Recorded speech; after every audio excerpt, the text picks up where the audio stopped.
ভয় পাচ্ছ কেন? আমি তোমার সঙ্গে তেমন কিছুই করব না, শুধু একটু নাটক করব। তুমি শুধু দেখে যাও। আর ভাবি কাকে বলছো? দেখুন, অতীতে যা হবার তো হয়েছেই। এখন আপনি আমার ভাবি, আর আমি আপনাকে সেই সম্মান শ্রদ্ধা দিয়ে কথা বলছি। প্লিজ, আপনি অতীতে যা কিছু হয়েছে সেটা একটা দুর্ঘটনা মনে করে ভুলে যান প্লিজ। তুই কি ভেবেছিস আমাকে কষ্ট দিয়ে তুই তোর অতিথির সাথে সুখে থাকবি? সেটা আমি বেঁচে থাকতে হতে দিব না। আমি আপনার কাছে হাত জোর করে ক্ষমা চাচ্ছি। প্লিজ, অতীতে যা কিছু হয়েছে কেন সেটাকে দুর্ঘটনা মনে করে ভুলে যাচ্ছেন না? প্লিজ ভুলে যান না। তোকে ভালোবাসাটা কি আমার ভুল ছিল? ভালোবাসার দিকটা তো তুই আমাকে আগে দেখিয়েছিস। যখন আমি তোকে পাগলের মতো ভালোবাসতে শুরু করলাম, ঠিক তখনই আমাকে ছেড়েছিস। তুই যখন আমার সঙ্গে ব্রেকআপ করেছিস, তখন তোর পাটা পর্যন্ত জড়িয়ে ধরে কান্না করে বলেছিলাম, আমাদের রিলেশনটা এভাবে ভেঙে দিও না প্লিজ। প্রয়োজনে তুমি যা বলবে আমি তাই করব, তবুও আমাকে ছেড়ে যেও না। আমি তোমাকে ছাড়া সত্যি মরে যাব। প্লিজ আমার কথাটা তো শোনো প্লিজ। সেদিন এভাবেই কান্নায় তোকে কথাগুলো বলছিলাম, কিন্তু আমার কান্নার আর্তনাদ তুই ন্যাকামে ভেবে উড়িয়ে দিয়েছিস। আমার কান্না করার কোনো মূল্য তোর কাছে ছিল না। ব্রেকআপের পর আমার কাছে কেন জানি মনে হয়েছে তোকে ছাড়া আমি অচল। তোর কথা ভেবে খুব কষ্ট হতো, এর মধ্যে নিজেকে কয়েকবার শেষ করতেও গিয়েছিলাম, কিন্তু পরিবারের কথা ভেবে সাহস আর কুলাইনি। আমি চুপ করে আছি। তখন থেকেই মনের মধ্যে তোর প্রতি রাগ জিত কাজ করতো। আমার জীবনটা যে নরক বানিয়ে ফেলছে, আমি তাকে আমার জীবন থেকে 3 গুণ তার জীবনে নরকে রূপান্তরিত করে দিব। ও, তার মানে ভাইয়াকে আপনি ভালোবেসে বিয়ে করেননি? আমার উপর প্রতিশোধ নেওয়ার জন্য ভাইয়াকে ফাঁসি বিয়ে করেছেন? ভাবে ডেবিল মার্কা হাসি মুখে এনে বলল। হুম, সেটাই ভাবতে পারিস। আমি এখনই ভাইয়াকে এসব বলে দেব, দাঁড়ান। এই বলে দরজার কাছে যাব, এরই মধ্যে ভাবি আমার পথ আটকে বলে উঠল। তোমার ভাইকে এসব বলো না প্লিজ। ভাইয়াকে এসব না বললে আমাদের মাঝে আরও অশান্তি সৃষ্টি হবে। তার থেকে ভাইয়াকে একটু আগে জানিয়ে দিই, তাহলে ঝামেলা চুকে যাবে। না করেছি কিন্তু। আমি বলবোই। এই বলে ভাবিকে পাশ কেটে দরজা খুলতে যাব, এরই মধ্যে ভাবি জামার কিছু অংশ কেটে আমাকে জড়িয়ে ধরে চিৎকার মেরে বলতে লাগলো। কে কোথায় আছেন? প্লিজ আমাকে রনের হাত থেকে বাঁচান প্লিজ। ভাবি এসব কি পাগলামি করছেন? ছাড়েন আমাকে। ভাবির কাছ থেকে নিজেকে ছাড়ানোর বৃথা চেষ্টা করছি। চুপচাপ শুধু দেখে যা আমি তোর কি হাল করি। কে কোথায় আছো? প্লিজ আমাকে এই অসভ্য ছেলের হাত থেকে রক্ষা করো প্লিজ।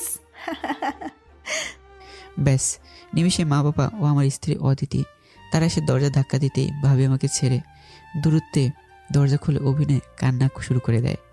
বাবা মার সামনে কান্না করতে করতে বলতে লাগলো। বাবা, আমি আপনার ছোট ছেলেকে অনেক ভালো ভেবেছিলাম, কিন্তু দেখুন আজ হঠাৎ আমার রুমে এসে আমার সঙ্গে কেমন অসভ্যতামি করেছে। বৌমা, তুমি কান্না বন্ধ করো, ওর বিচার আমি ভালো করেই করব। বাবা, ভাবি যা বলছে। একটু বলতে আচমকা বাবা আমার গালে সজোরে একটা থাপ্পড় মেরে বলতে লাগলো। চুপ কর বেয়াদব, তোকে আমি এই শিক্ষা দিয়েছি। এই বলে আরও কয়েকটা থাপ্পড় মেরে বাবার আগে হন হন করে রুম ত্যাগ করলো। এদিকে আমি যেন বাকরোধ হয়ে তাদের দিকে এক দৃষ্টিতে তাকিয়ে আছি। কী থেকে কী হয়ে গেল কিছুই বুঝতে পারছি না। নীলা ভাবির দিকে অসহায় দৃষ্টিতে তাকাতেই ও চোখ ইশারা করে বুঝতে চাচ্ছিল এরকম আরও অনেক বিপদের সম্মুখে আমাকে পড়তে হবে। তারপর মা এসে বলতে লাগলো। ছি ছি, আমার পেটের সন্তান হয়ে এই জঘন্য কাজটা কিভাবে করলি? হ্যাঁ, মা তুমি এ কথা বলতে মা আমাকে থাপ্পড় মেরে বলতে লাগলো। চুপ, আর একটা কথাও বলবি না তুই। আজ থেকে তুই আমার সন্তান না, আমি তোর মা না, আর কোনোদিন তোর এই মুখ থেকে মা ডাক শুনতে চাই না। মা এই কথা বলে রুম ত্যাগ করলো। বাকি থাকলো অদিতি। সে কোনো কথা না বলে সজোরে থাপ্পড় মেরে বলল। ছি, এই তোর আসল রূপ? তোর যখন এতই চাহিদা তখন আমাকে বললেই হতো, তোর সব চাহিদা আমি নিবারণ করতাম। বড় ভাবি সে তো অভিভাবক, আর তার সঙ্গেই তুই। ছি! অদিতি, তুমিও আমাকে ভুল বুঝলে? চুপ, ওই নোংরা মুখে আমার নাম আর উচ্চারণ করবি না। খুব শীঘ্রই এই সম্পর্কে রীতি টানবো। তোর মতো চরিত্রহীন স্বামীর সঙ্গে আমার পক্ষে থাকা সম্ভব না। আমি আজই আমাদের বাসায় চলে যাব। অদিতি একরাশ ঘৃণা নিয়ে এসব বলে রুম ত্যাগ করলো। তাদের এসব কথা শুনে চোখের কোণে খুব দ্রুতই জল এসে ভিড় করলো। চোখের পলক নামানো মাত্রই হয়তো গাল বেয়ে বৃষ্টির মতো ঝরতে শুরু করবে। কিন্তু কথায় আছে না, ছেলেদের কান্না করতে নেই, তাতে নাকি তাদের বড্ড বেমানান লাগে। ব্যাস, চোখের কোণে জলটা মুছে রুম ত্যাগ করবো, এমন সময় ভাবি সামনে এসে ডেবিল মার্কা হাসি মুখে এনে বলে উঠল। কি কেমন দিলাম? আমি নিশ্চুপ হয়ে ফ্লোরের দিকে তাকিয়ে রইলাম কিছুক্ষণ। সাহস হলো না কিছু বলার। সবে তো তোর আর অতীতের মাঝে ফাটল ধরিয়ে দিলাম, তোর এই আনন্দময় জীবনটাকে নরকে পরিণত করেই আমি ছাড়বো। আপনি নাকি আমাকে অনেক ভালোবাসতেন, এই তার নমুনা? আর নরকের কথা বলছেন, সে তো অলরেডি করেই ফেলেছেন। হ্যাঁ, আগে তোকে অনেক ভালোবাসতাম, এখন তার থেকে দ্বিগুণ ঘৃণা করি। এই বাড়িতে বউ হয়ে আসার আমার একটাই লক্ষ্য ছিল, কিভাবে তোর জীবনটাকে নরকে রূপান্তরিত করব। আর যে ঘটনা ঘটিয়েছি তা দেখে মনে হয় না অদিতি তোকে আর ভালোবাসবে। এবার তো আপনি শান্তি হয়েছে, আমাকে পরিবারের সবার সামনে খারাপ বানিয়ে দিয়ে। এই বলে রাগে হন হন করতে করতে আমার রুমে চলে আসলাম। আপনারা হয়তো ভাবছেন ভাবি আমার সঙ্গে এমন করে কেন, যখন ও নাটকটা কেন করলো। চলুন তাহলে আমার পরিচয় পর্ব সহ অতীতের ঘটনাটা বলি। আমি রনি হাসান, বাবা মার তৃতীয়তম সন্তান। আমাদের দুই ভাইয়েরই বড় ফারিয়া আপু, তার অনেক আগেই বিয়ে হয়ে গেছে। বাবা আর রাকিব ভাইয়া তারা দুজনে ব্যাংকের ম্যানেজার পদে চাকরি করেন। এখন বাবা অবশ্য অবসরপ্রাপ্ত। রাকিব ভাইয়ের সঙ্গে তেমন একটা আমার মিলে না, যার জন্য তার সাথে কথাই বলা হয় না। আপনারা হয়তো ভাবছেন ভাবির সঙ্গে আমার কি বা কী সম্পর্ক থাকতে পারে, সে টপিকটাও পরিষ্কার করে দিচ্ছি। তাহলে শুনুন, যাকে ভাবি হিসেবে সম্বোধন করছি সে আর অপরিচিত কেউই না, আমার প্রাক্তন প্রেমিকা নীলা, যার সঙ্গে 1 বছর প্রায় রিলেশন ছিল। সেটা অবশ্য বন্ধুত্বের চক্রে পড়ে বাজি ধরে নীলাকে প্রপোজাল করেছিলাম। প্রথমত নীলা আমার প্রপোজালে রাজি হতো না, বন্ধুরা এই নিয়ে অনেক হাসাহাসি তামাশা করত। তাদের উপর রাগ করেই নীলাকে নিত্য নতুনভাবে প্রপোজ করতে লাগলাম। কিছুদিন পর নীলা আমার প্রপোজালে রাজি হয়ে গেল। তারপর নীলার সঙ্গে কিছুদিন রিলেশন কন্টিনিউ করার পর ব্রেকআপ করে দেই।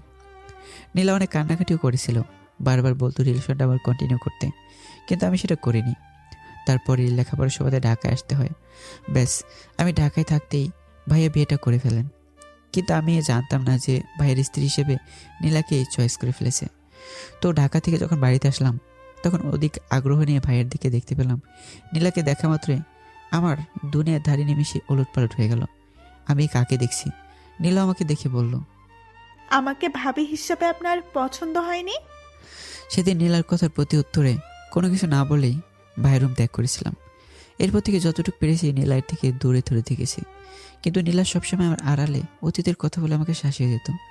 আমিও নীরব ও তার সাথে কথা বলাগুলো শুনে যেতাম। কয়েকদিন পর আমার প্রাইমারি স্কুলের শিক্ষকতার চাকরিটা কনফার্ম হয়ে গেল। এদিকে নীলার মানসিক টর্চারটাও কেমন যেন অসহ্যকর হতে যাচ্ছিল। ভেবে নিলাম দ্রুতই বিয়ে করলে হয়তো নীলা আমাকে রেহাই দেবে, যেই ভাবে সেই কাজ।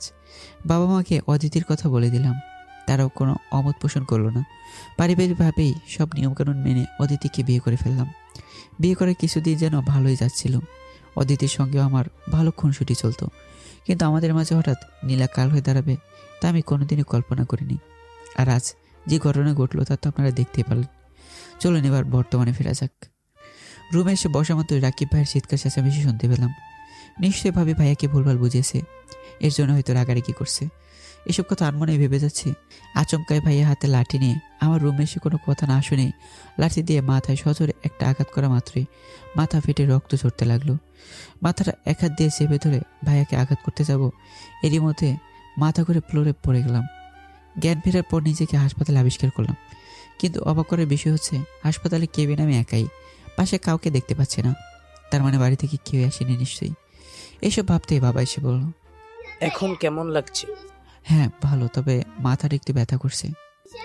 ডাক্তারের কাছ থেকে মেডিসিনগুলো নিয়ে বাড়িতে এসে পড়িস, আমি চললাম। আচ্ছা ঠিক আছে। বাবা বাড়িতে চলে গেল।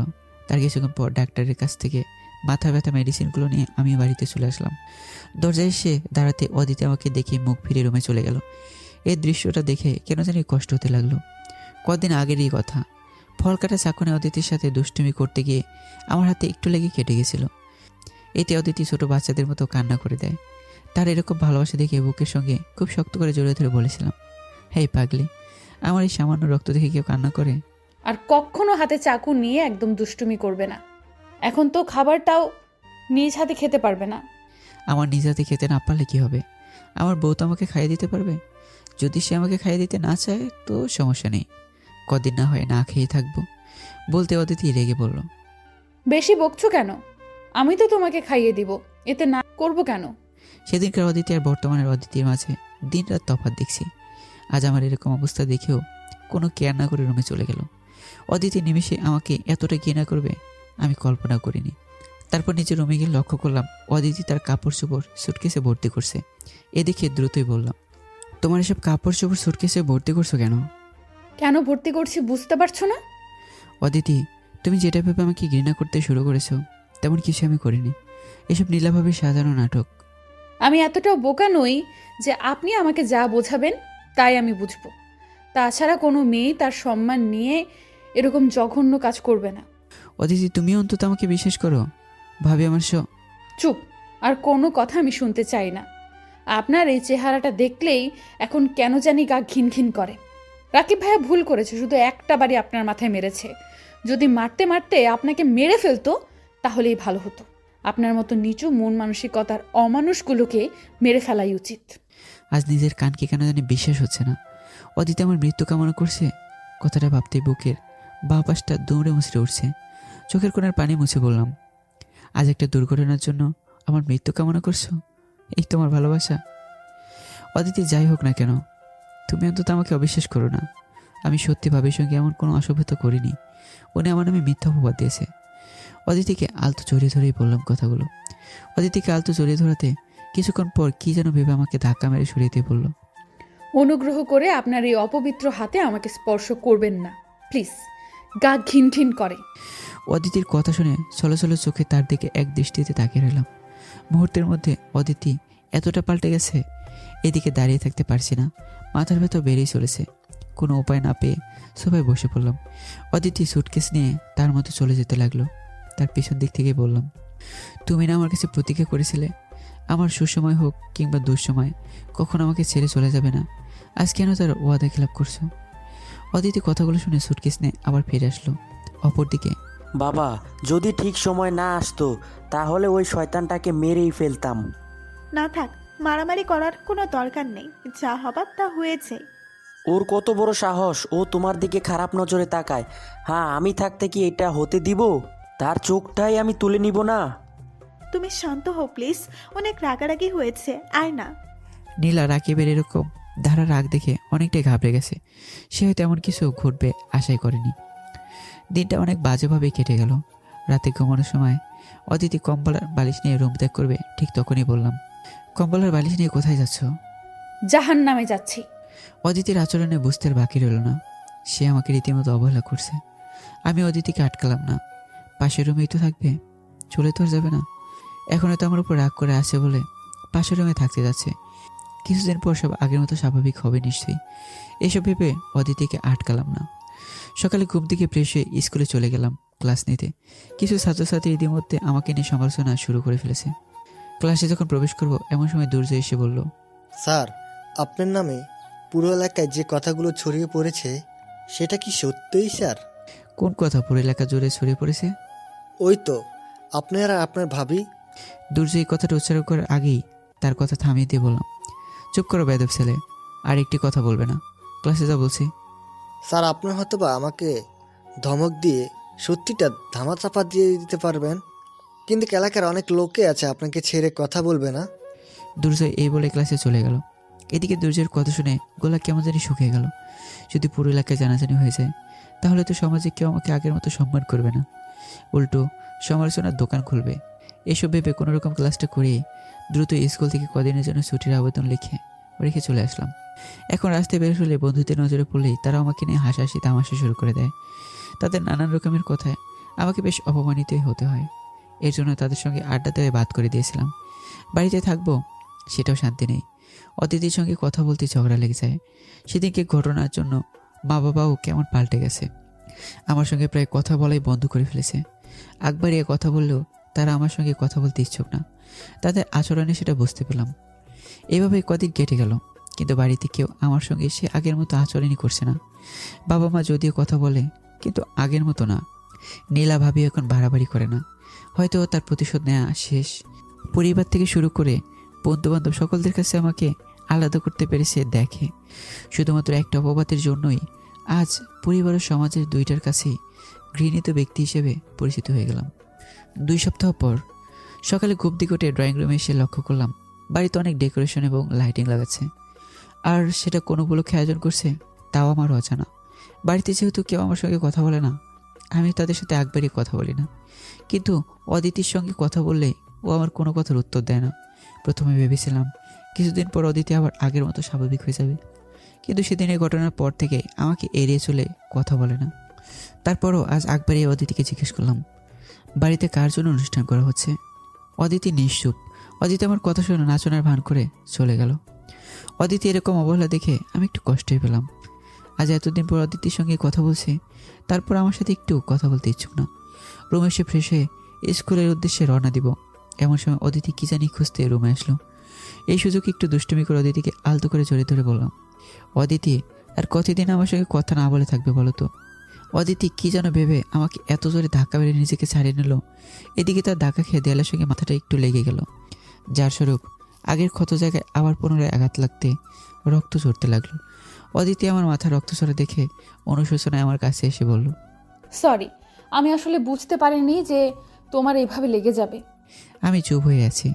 আচ্ছা, আমি তোমার মাথায় ব্যান্ডেজ করে দিচ্ছি। অদিতি এই বলে দ্রুতই ব্যান্ডেজ আর স্যাভলন নিয়ে এসে আমার মাথায় লাগাবে, ঠিক তখনই তার ব্যান্ডেজ আর স্যাভলন ফ্লোরে ফেলে দিয়ে বললাম, তোর মতো স্ত্রী আমার দরকার নেই। এতদিন তোর অনেক অবহেলা সহ্য করেছি, আর না। এই বলে শার্টের হাতা দিয়ে মাথার রক্তগুলো মুছে নিয়ে স্কুলে ক্লাস নিতে চলে আসলাম। অপরদিকে অদিতি এক দৃষ্টিতে আমার দিকে তাকিয়েছিল, তার বলার মতো হয়তো কোনো বাসাই ছিল না। স্কুলে এসেও কেন জানি লেকচারে মন বসাতে পারছে না, সব কিছুতে কেমন জানি গুলিয়ে ফেলেছে। আমার এরকম অবস্থা দেখে ছাত্রছাত্রীরা জিজ্ঞেস করলো, স্যার আপনার কি মন খারাপ? কই না তো। স্যার আপনি কিন্তু মিথ্যা কথা বলছেন। যেদিন আপনার মন খারাপ থাকে সেদিন লেকচারে একটু সমস্যা হয়, সেটা কিন্তু আমরা সবাই জানি। হ্যাঁ, সত্যি বলতে আজ আমার মনটা ভীষণই খারাপ, কিন্তু এই টপিক নিয়ে তো ক্লাসের সময় ফাঁকি দেওয়া যাবে না। সামনে তোমাদের বর্ষমধ্য পরীক্ষা আসতে চলেছে, সেদিকে খেয়াল রাখতে হবে, বুঝতে পারছো? জি স্যার। এখন লেকচারে মনোযোগ দাও। প্রতিদিনের মতো আজও স্কুল ছুটির সময় মুরাদ মামার দোকানে চা খেতে যাই, তো আজও বেঞ্চে বসে চা খাচ্ছিলাম। হঠাৎ শফিক ঘাড়ে চপাট মেরে বলল, দোস্ত কি খবর? শফিক হলো আমার কলেজ লাইফের বন্ধু। হ্যাঁ ভালো, এই বলে চা খেতে মনোযোগ দিলাম। এলাকায় এসে তোর নামে যা শুনলাম তাতে কিন্তু আমি বিশ্বাস করিনি, কিন্তু নীলার সঙ্গে তোর যেহেতু আগেই সম্পর্ক ছিল, সেদিক থেকে বিবেচনা করে দেখলে তোদের মাঝে কোনো ঘটনা অবশ্যই ঘটেছে। শফিক একটু খোঁচা মেরেই বলল। শফিকের এরকম খোঁচা মারার কথা শুনে চাটা কেমন জানি গলায় আটকে গেল। ব্যাস, তারপরে চায়ের টাকা দ্রুত দিয়েই সেখান থেকে চলে আসতে যাব, এমন সময় শফিক পিছন থেকে বলে উঠল, কিরে চলে যাচ্ছিস কেন? তোর ভাবির সঙ্গে কি অঘটন ঘটিয়েছিস সেটা তো বলে যা। শফিকের কথায় নিমিষে রাগ উঠে গেল। মন চাচ্ছিল তাকে গিয়ে ওড়াতুড়ো কয়েকটা লাগিয়ে দিই, কিন্তু এসব করলে হয়তো সমাজের লোকজন আমাকে খারাপ ভাববে। তাছাড়া আমি একজন শিক্ষক, আমাকে সব মারামারি একদমই মানায় না। শফিক আজ খোঁচা মেরে কথা বলার সুযোগ পেয়েছে বলেই খোঁচা মারছে, তার কথায় ভ্রুক্ষেপ না দেওয়াই শ্রেয়। এসব ভেবে নিজের রাগ নিজের মধ্যেই চেপে রাখলাম। তারপর বাসায় এসে লক্ষ্য করলাম ইতিমধ্যে অনুষ্ঠান শুরু হয়ে গেছে। একটা বিষয় আমাকে কেন জানি ভাবতে শুরু করলো, বাসায় অনুষ্ঠান করছে অথচ আমাকে কিছু জানেনি, কোন উপলক্ষে আয়োজন করেছে সেটাও তো অজানা। বাসায় বেশ আত্মীয় স্বজনের আনাগোনা আছে দেখছি। বাবা মা তারা নতুন পোশাক পরিধান করেছে এবং অদিতের বাবা মা ও তার বোন আরোহী সহ পরিবারের সবাই আসছে। দূর থেকেই তাদের এমন দৃশ্য দেখি। কাউকে কোনো কিছু না বলে নিজের রুমে এসে লক্ষ্য করলাম অদিতিও সাজুগুজু করছে। এবার বুঝতে পারলাম আমাকে ছাড়াই অনুষ্ঠান করছে, তার মানে আমাকে রীতিমতো অবহেলাই করা হচ্ছে। সেদিকে ভ্রুক্ষেপ না দিয়ে ফ্রেশ হতে গেলাম। ফ্রেশ হয়ে এসে অদিতিকে খাবার রেডি করতে বলবো, এমন সময় অদিতি আমার পাশ কাটিয়ে চলে গেল। অদিতি এরকম আচরণে আমার খুব খারাপ লাগতো। আমি যখন এই রুমে থাকি তখন অদিতি রুমে থাকতে কেমন যেন আনইজি ফিল করে। তাকে দেখে সেটা বুঝতে পারতাম আমার গুরুত্ব তার কাছে নেই বললেই চলে। নীলাভাবে আমার জীবনটাকে যে নরক বানিয়ে দেবে তা কখনোই ভাবিনি। ক্ষুধার্ত অবস্থায় এসব ভাবছি, হঠাৎ অদিতি ছোট বোন আরোহী এসে আনন্দের সহিত বলে উঠল, ভাইয়া কেমন আছেন? কতদিন পর আপনাকে দেখলাম। আরোহী যে কেমন আছো তুমি? হ্যাঁ ভালো, তবে আপনি কিন্তু আগের তুলনায় একটু বদলে গেছেন। আমি আগের মতোই আছি, একটুও বদলাইনি। বলি হলো, আগে তো আপুকে নিয়ে প্রায় আমাদের বাসায় ঘুরতে যেতেন, কিন্তু এখন যান না কেন? এই রে, আরোহী কিছু বুঝতে পারলো নাকি? না, এ বিষয়ে তাকে কিছু বুঝতে দেওয়া যাবে না, এড়িয়ে যেতে হবে। আরোহী, তোমার ইন্টারমিডিয়েট পরীক্ষার প্রস্তুতি কেমন চলছে? হ্যাঁ সব ঠিকঠাক ভালোই চলছে। দেখো আবার যেন কোনো সালমান খানের প্রেমে টেমে পড়ো না, তখন কিন্তু পরীক্ষায় বড় মাপের মিষ্টি পাবে। ভাইয়া এইসব কথা বললে কিন্তু আপনার সঙ্গে কথাই বলবো না। আরোহী লজ্জা পেয়ে চলে যেতে ধরলো দেখে আরোহীর হাত ধরে বললাম, আরে লজ্জা পেয়ে চলে যাচ্ছ কেন? আমি তো তোমার সঙ্গে একটু ফান করলাম, বসো প্লিজ। হঠাৎ অদিতি রুমে এসে আরোহীকে হাত ধরায় অবস্থায় দেখে রাগান্বিত সুরে বলে উঠল। বাহ, শেষে কিনা আমার বোনের সঙ্গে অসভ্যতামি শুরু করে ফেলেছো। হঠাৎ অদিতির এরকম ধারা কথা শুনে আকাশ ভেঙে পড়লো যেন আমার মাথায়। অদিতি আমাকে নিশ্চয় আবার ভুল ভাবছে। এর মধ্যে আরোহী তার আপুকে বলল, আপু তুমি এসব কাকে কি বলছো? কিছুই তো বুঝতে পারছি না। তোর বোঝা লাগবে না, মা তোকে খুঁজছে, তুই নিচে যা। আপু তুমি আমার সঙ্গে রেগে কথা বলছো কেন? আমি তো মাকে বলেই ভাইয়ের সঙ্গে দেখা করতে আসলাম। তোকে যেতে বলছি, তুই যা। আরোহী তার আপুর রাগ দেখে কোনো কিছু না বলে রুম ত্যাগ করলো। আরোহী চলে যাওয়ার পর বললাম, এইটা কি হলো? কই কি হলো? তুমি আরোহীর সঙ্গে বাজে বিহেভ কেন করলে? বাহ, আমার বোনের জন্য যেন দরদ ভালোই উতলেই পড়ছে। দরদ মানে? তুমি আমাকে কি বোঝাতে চাচ্ছ? আরোহীর হাত তখন ধরে রেখেছিলে কেন? নিশ্চয়ই মনে কোনো বাজে মতলব ছিল। তোমার তো আবার চরিত্রের ঠিক নেই যে নিজের ভাবির সঙ্গে নোংরামো করতে তার আত্মসম্মানে বাঁচে না। আরোহী তো শালিকা মাত্র। আল্লাহ সহায় ছিল বলে আরোহীর কোনো অঘটন ঘটে যাওয়ার আগেই এসেছিলাম, নয়তো আজ আরেক দুর্ঘটনার সম্মুখীন হতে হতো। অদিতি বেশি হয়ে যাচ্ছে কিন্তু। তুমি বারবার আমার চরিত্র নিয়ে কথা বলতে পারো না। আর ওর দিকে কোনো প্রকার বাজে নজরে আমি তাকাইনি। চোর কখনো চুরি করে বাগানের মালিককে বলবে না যে আমি চুরি করেছি। সে তার কুকর্মের কথা প্রকাশ না করে গোপনই রাখবে। অদিতি এবার থামো প্লিজ। সত্যি কথা বলছি তো, এর জন্য গায়ে কথাগুলো কাটার মতো বিচ্ছে, তাই তো? বেশ। অদিতির সঙ্গে এক দু কথায় ঝগড়া লেগে যায়, ফলে রাগান্বিত হয়ে ঠাস করে তার গালে সজোরে থাপ্পড় মেরে দিলাম। অদিতি থাপ্পড় খেয়ে চল চোখে তাকিয়ে বলল, এই থাপ্পড়টাই বাকি ছিল। এতদিন ভেবেছিলাম তোমার শুধু চরিত্রটাই বিগড়ে গেছে, এখন তো দেখছি চরিত্রের সঙ্গে আরও অনেক কিছুই পরিবর্তন হয়েছে। আমি তো এরকম চরিত্রহীন স্বামীর সঙ্গে একই ছাদের নিচে থাকবো না। অদিতিকে রাগের ঘরে থাপ্পড় মেরে এখন নিজের কাছেই খারাপ লাগা কাজ করছে। দেখো অদিতি, তোমাকে আমি এমনি থাপ্পড়টা মারিনি। আরোহী আমার ছোট বোনের মতো, আর তার সঙ্গে তুমি আমাকে কী সব আবল তাবল বকছো। এই অপবাদটা আমার কাছে সহ্য করার মতো ছিল না। তা অনেক হয়েছে, আর না। এবার একটা বিচ্ছেদ করা দরকার। এই সম্পর্ক আর আমার পক্ষে টিকিয়ে রাখা সম্ভব না। অদিতির বিচ্ছেদ হওয়ার কথা শুনে বুকে কেন জানি দুমড়ে মুছলে উঠল। নিজেকে সংযত রেখে বললাম, এই তুমি কি পাগল হয়ে গেছো? সম্পর্ক টিকিয়ে রাখা সম্ভব না মানে? কী সব আবল তাবল বকছো? অদিতি কোনো কিছু না বলেই তার সব কাপড় চোপড় সুটকেস ভর্তি করে চলে যেতে লাগলো। তাকে বাধা দেওয়ার পরও আমার কোনো কথা না শুনেই ড্রয়িং রুমে এসে তার বাবা মা ও বোন আরোহী ছিল, তাদের নিয়ে অদিতি চলে গেল। পারিবর্তী মেহমানের সামনে এত অনুরোধ করেও আটকানোর চেষ্টা করলাম, তারপর অদিতি আমাকে ছেড়ে চলে গেল। মেহমানরা শুধু নীরব দর্শকের মতো আমাদের কাণ্ড দেখে যাচ্ছিল। অনেকটা অপমানিতই প্লাস কষ্ট পেয়েছিলাম। অদিতি মেহমানদের সামনে আমাকে ছোট করে তার সিদ্ধান্ত মতোই চলে গেল। দূর থেকে নীলাভাবি আমাদের এসব দৃশ্য দেখে প্রাপ্তির হাসি ছাড়ল। নীলাভাবির দিকে করুণ দৃষ্টিতে এক পলক তাকিয়ে সবাই বসে পড়লাম। নীলাভাবি এসে সবার সামনেই বলতে লাগলো, চরিত্র খারাপ হলে নিজের বউ তাকে ফেলে চলে যায়, আর থাকবেই বা কেন? এরকম অমানুষদের ছুঁড়ে ফেলে যাওয়াই শ্রেয়। যে নিজের ভাবের সম্মানে আঘাত করে তার এমনই হওয়া উচিত। আজ নীলা ভাবিকে ভাবি বলেই সম্বোধন করতে নিজের কাছে কেমন জানি লাগছে। অতীতে যা হবার সব তো ভুলেই গিয়ে তাকে মন থেকে সম্মান শ্রদ্ধা দিয়ে ভাবি বলে সম্বোধন করেছিলাম, কিন্তু সে তার প্রতিশোধ নিতে আমার জীবনটাকে আজ সত্যিই নরক বানিয়ে দিল। আর এখন সকলের সামনে আমাকে ছোট করার জন্য আরও খোঁচা মেরে কথা বলছে। এবার তার কথাতে নিশ্চুপ আর থাকা যাবে না, উত্তর দেওয়া উচিত। তাই সবার সামনে নীলা ভাবিকে উদ্দেশ্য করে বললাম, আজ এত কিছুর পরও আপনাকে ভাবি বলে সম্বোধন করতে আমার নিজের আত্মসম্মানে বাঁচছে। কেন বলতে পারেন? নীলা ভাবি নিশ্চুপ। আপনার জন্যই আমাদের স্বামী স্ত্রী সম্পর্কের মাঝে ফাটলটা ধরেছে। সেদিন তো চিৎকার চেঁচামেচি করে আমার নামে আবার ঠিকই ধরিয়ে দিলেন, কিন্তু সত্যিটা তো উপরওয়ালা জানেনি। তিনি একদিন সঠিক বিচারটাই করবেন। আপনি আমার জীবন নরক বানিয়ে দিয়েছেন ঠিকই, কিন্তু এর জন্য একদিন আপনি আফসোস করবেন। এ বলে নিজের রুমে চলে আসলাম। নীলা, ও কি বললে কিছুই তো বুঝতে পারলাম না। মানে ও পাগল হয়ে গেছে। অদিতি ওকে ছেড়ে চলে গেছে, তো এই জন্য উল্টাপাল্টা বকছে। নীলা মিথ্যা কথা বলে বিষয়টাকে নিমিশে ধামাচাপা দিয়ে ফেললো। ও আচ্ছা, চলো এবার তাহলে আমরা বিয়ের প্রথম বার্ষিকের কেকটা কাটি। হ্যাঁ তাই চলো। অদিতি মা, তুই কি কাজটা ঠিক করলি? জামাইকে বাড়ি ভর্তি মেহমানের সামনে অপমানিত করে ছেড়ে চলে আসলি, আবার তো তার কাছেই যেতে হবে। মা, আমি ওই চরিত্রহীন লম্পটটার কাছে আর যাবই না। মারে, যা কিছু হয়েছে সেটা একটা দুর্ঘটনা মনে করে ভুলে যা এবং জামাইকে নিয়ে আবার সংসারটাকে গুছিয়ে নে। না মা, ওর সঙ্গে সংসার করার কোনো ইচ্ছেই আমার নেই। আমি ওকে মন থেকেই অনেক ঘৃণা করি। তাহলে সংসার করব কিভাবে? মা, তুমি হয়তো জানো না, ওর চরিত্র নিয়ে রোজ কারো না কারো কাছে আমাকে কথা শুনতে হয়। আমি শুধু তাদের কথাগুলো নীরবে হজম করে যাই। তাদের কথার প্রতি উত্তরে বলার মতো ভাষাই আমার থাকে না।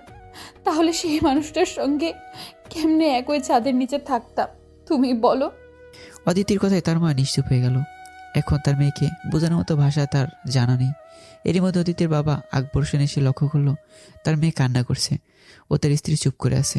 এদিকে আকবর হোসেন তার মেয়ের উদ্দেশ্যে বলে উঠল, অদিতিমা, কান্না করছিস কেন? বেশ। তারপর অদিতি তার বাবাকে অতীতের ঘটনাগুলো বিস্তারিত বলে ফেলল। আকবর হোসেন তার মেয়ের কাছে জামাইয়ের এসব কুকর্ম কথা শুনে ভীষণ রেগে গিয়ে বলল, শোনো অদিতির মা, আমার মেয়ে এখন থেকে আমার বাড়িতে থাকবে, আর ওই চরিত্রহীন জামাইকে একটা উচিত শিক্ষা দিতেই হবে। তার নয় মান সম্মান নেই, আমাদের তো ঠিকই আছে। সে অদিতিকে নিতে আসলে তার কাছে যে মেয়ে দিতে হবে এমনটা কিন্তু না। তাহলে কি অদিতি ওখানে আর যাবে না? অদিতি যদি যেতে চায় তবেই তাকে যেতে দিব, এর আগে না। এভাবেই দুই পরিবারের কথা চলতে লাগলো।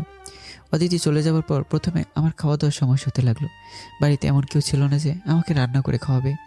অদিতি আমাকে এড়িয়ে চলেও খাবারটা প্রায় ঠিকই রেডি করে দিত। আজ প্রায় এক সপ্তাহ কেটে গেল। অদিতির সঙ্গে আমার কোনো যোগাযোগই নেই বলেই চলে। অনেকবারই কল দিয়েছি, কিন্তু তার সিমটা প্রতিবারই বন্ধ দেখি। হয়তো আমার কারণেই সিমটা বন্ধ করে রেখেছে। আমার এমন করোনা অবস্থা দেখে নীলাভাবে প্রাপ্তির হাসি হেসে যায় প্রতিনিয়ত। বাবা মাও তারাও কেমন জানি বড় ভাইয়ের কথা মতোই চলছে। আমার দিকে তাদের কোনো ভ্রুক্ষেপই নেই। খুব বাজেভাবে দিনকাল কাটতে লাগলো। এভাবেই কেটে গেল 1 মাস। অদিতির সঙ্গে এখন কোনো যোগাযোগ নেই বললেই চলে। এদিকে হোটেলে খাবার খেতে খেতে একদম অতিষ্ঠ হয়ে গেলাম এবং অদিতিকে বাড়িতে ফিরে আনার সিদ্ধান্তই উপনীত হলাম। যেইভাবে সেই কাজ। অদিতির বাসার দরজায় গিয়ে কয়েকবার কলিং বেল বাজাতে অদিতির মা মানে শাশুড়ি মা এসে দরজা খুলে বলল, কে? কেমন আছেন মা? হ্যাঁ ভালো, ভিতরে আসো। আজ অদিতির মার আচরণ কেমন জানি খারাপ লাগতে শুরু করলো। আগে তো তাদের বাসায় আসলে অনেক আনন্দিত সহিত বলতো, বাবা কেমন আছো, ভিতরে আসো। কিন্তু আজ আগের মতো মত বিনিময় করছে না। কেমন জানি আমার প্রতি মনও ভার করে কথা বলল। কিছুক্ষণ নীরবতার পর আকবারই আমি বললাম, মা অদিতি কোথায়? ওর রুমেই আছে। অদিতির মা এই বলে পাশ কাটিয়ে চলে গেল। শাশুড়ি মার আচরণে বুঝতে পারলাম তারা আমার উপর বিরক্ত। নিজেই নিজের কাছে কেন জানি ছোট বলে মনে হতে লাগলো। নিজেকে সংযত রেখে অদিতির রুমে গিয়ে লক্ষ্য করলাম আরোহী আর অদিতি ফোনে কি যেন ঘাটছে। দরজার কাছে গিয়ে বললাম, আপনারা কেমন আছেন? একটু ফাজলামি করেই বললাম। কথাটা শুনে অদিতি আমার দিকে এক পলক তাকিয়ে আবার ফোন ঘাঁটতে ব্যস্ত হয়ে পড়ল। তার পাশ থেকে আরোহী আমার প্রশ্নের জবাব দিল, হ্যাঁ ভাইয়া, আমরা সবাই ভালো আছি। আপনি কেমন আছেন? হ্যাঁ আমিও ভালো আছি। এই বলে তাদের রুমের ভিতর প্রবেশ করলাম এবং সোফায় গিয়ে বসলাম। এর মধ্যে হঠাৎ অদিতি আমাকে উদ্দেশ্য করে বলে উঠল, আপনাকে রুমে প্রবেশ করার পারমিশন কে দিয়েছে? আপু, তোমার কি মাথা খারাপ হয়েছে? ভাইয়া আমাদের রুমে আসবে, তা আবার অনুমতি লাগবে কেন? অদিতির কথা শুনে নিজের আত্মসম্মানে কেমন যেন আঘাত করলো। তারপর মুখে একটা মিথ্যা হাসি এনে আরোহীকে বললাম, আরোহী তুমি কথাটাকে সিরিয়াসলি নিচ্ছ কেন? তোমার আপু তো তোমার সঙ্গে ফান করছে, বিষয়টাকে ধামাচাপা দিয়ে। সরি, আমি আপনার সঙ্গে কোনো ফান করছি না। আর হ্যাঁ, আপনি প্লিজ আমাদের এখান থেকে চলে যান। আরোহী সামনে অদিতি আমাকে ছোট করে কথা বলছে, তা শুনে নিজের আত্মসম্মানে খুব লাগছিল। দেখে আরোহীকে বললাম, আরোহী তুমি যদি কিছু মনে না করে, তাহলে তোমার আপুর সাথে আমার পার্সোনাল কথা ছিল। হ্যাঁ অবশ্যই, আপনারা কথা বলেন, আমি যাচ্ছি। আরোহী এই বলে চলে যাচ্ছিল দেখে অদিতি বলল, আরোহী কোথাও যাবে না। আরোহী, তুই এখানে বস। আপু দুষ্টুমি করো না তো। ভাইয়া আপনি কথা বলেন, আমি বরং যাই। আরোহী এই বলে রুম ত্যাগ করলো। এই সুযোগে যে অদিতির সঙ্গে কথা বলতে যাবো, অমনি অদিতি আমাকে পাশ কাটিয়ে চলে যেতে ধরলো। ব্যাস, তার হাত ধরে বললাম, অদিতি প্লিজ, অনেক হয়েছে, এবার তো আমার সঙ্গে বাসায় চলো। হাত ছাড়েন বলছি। অদিতি, তোমাকে স্যার সত্যি আমার চলতে খুব কষ্ট হচ্ছে। সব কিছু ভুলে গিয়ে আমার বাসায় ফিরে এসো প্লিজ। অদিতি আমার হাত ঝাটকানা মেরে সারিয়ে নিয়ে বলল, আপনার বাসা থেকে যখন বের হয়ে আসছি তো আর ফিরছি না সে বাসায়। সবচেয়ে বড় কথা হচ্ছে, আমি কোনো চরিত্রহীন স্বামীর সঙ্গে একই ছাদের নিচে থাকতে পারবো না। আজ হোক কাল হোক তোমাকে তো আমার বাসায় ফিরতে হবে। কেন শুধু শুধু বনিতা করছো এবং আমাকে কষ্টও কেন দিচ্ছ? সরি, ভুল ভাবছেন। আমি আর আপনার বাসায় ফিরছি না। এই বলে পাশ কেটে ড্রয়িং রুমে চলে আসলো। তারপর অদিতিকে অনেকভাবে বোঝানোর চেষ্টা করলাম। সে আমার কথায় ভ্রুক্ষেপ না দিয়ে উল্টে চিৎকার মেরে বলতে লাগলো, আপনি আমাকে এভাবে বিরক্ত করছেন কেন? বলছি না আমি আপনার বাসায় যাব না, তারপরও কেন এত কথা বলে আমাকে বিরক্ত করছেন? অদিতি চিৎকার মেরে বলতে অদিতির মা বোন সবাই ড্রয়িং রুমে এসে প্রথমে অদিতিকে বলল, কি রে, চিৎকার চেঁচামেচি করছিস কেন? মা, উনি কিন্তু আমাকে রীতিমতো বিরক্ত করছে, ওনাকে চলে যেতে বলো। অদিতির মা এক প্রকার রাগ নিয়ে আমাকে উদ্দেশ্য করে বলল, এই যে বাবা, তুমি আমার মেয়েকে বিয়ে করে কি একেবারেই কিনে ফেলেছো? তার মতের কি কোনো দাম নেই? ও যখন বলছে যাবে না তো যাবে না, এত জোর করার কি আছে? আমি নিশ্চুপ। মা, এবার ওকে এখান থেকে চলে যেতে বলো, অশান্তি ভালো লাগছে না। তাদের এসব কথা শুনে অপমানিত আর লজ্জায় চোখের কোণে জল চলে আসলো। সেই জলগুলো গাল পেয়ে পড়ার আগেই মুছে মাথা নিচু করে বাসা থেকে বের হয়ে আসলাম। কিছুদূর আসতেই আরোহী দৌড়ে এসে বলল, ভাইয়া দাঁড়ান দাঁড়ান। কিছু বলবা? ভাইয়া, আপনি মনে হয় আবু আর মার কথাতে অনেক কষ্ট পেয়েছেন নিশ্চয়ই। নিজেকে যথেষ্ট সংযত রেখেই বললাম, ধুর পাগলি, আমি কেন তাদের কথায় কষ্ট পাবো? তোমার মা তো ঠিকই বলেছে, অদিতিকে বিয়ে করে তো একেবারে কিনে নিইনি। তারও মতের মূল্য আমার কাছে অবশ্যই আছে এবং তাকে তার মতো আমি রাখবো। তুমি নিশ্চিত থাকতে পারো। আপু আর মা যখন আপনাকে কথাগুলো বলেছিল তখন আমার দৃষ্টি কিন্তু আপনার দিকেই ছিল। আমি স্পষ্ট দেখেছি আপনার চোখের কোণে জল এসে ভিড় করেছিল, আর আপনি আমার দিকে সেটা বুঝতে না দিয়ে জলগুলো দ্রুত আড়াল করে ফেলেছেন। আরোহীর কথাতে বড়সড় একটা ধাক্কাই খেলাম।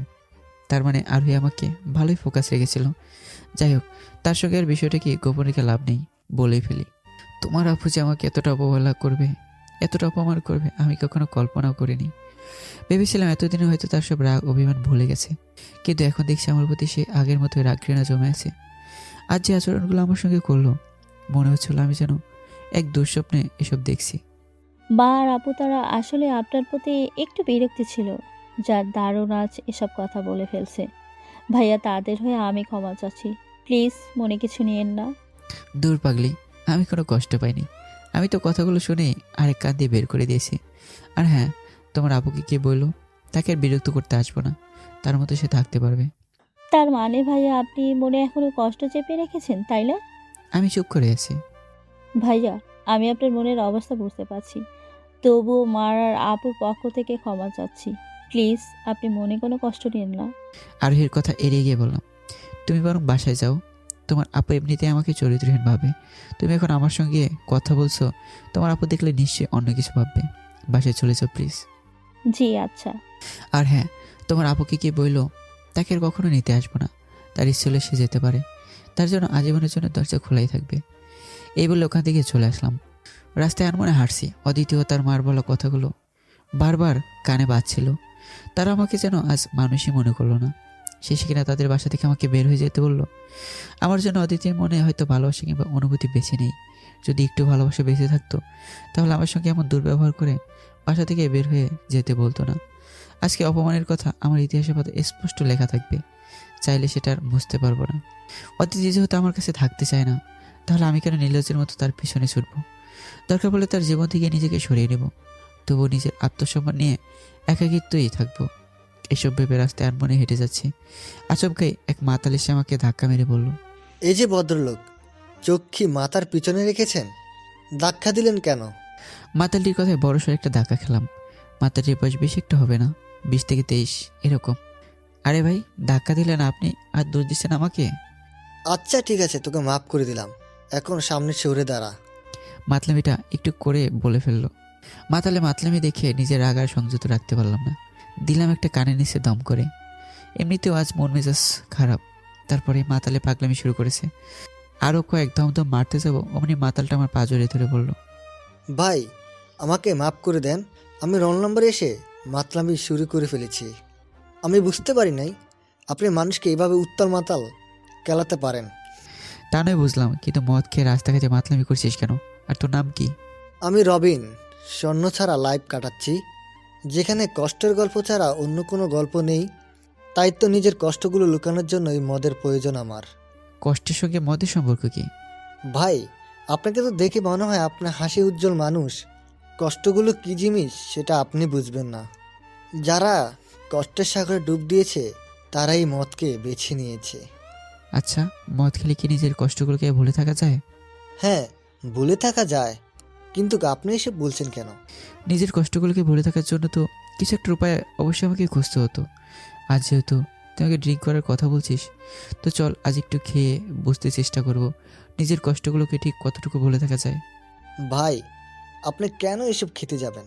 নিশার জগতে তারাই একমাত্র গিয়ে দেয় যাদের মনে কষ্ট বেদনা একাই ঘোরাফেরা করে। এমনকি তাদের কথাগুলো শুনবার মতো কেউ নেই, তারাই এই পথ অবলম্বন করে। কিন্তু আপনাকে দেখে হাসি উজ্জ্বল মানুষ বলে মনে হচ্ছে।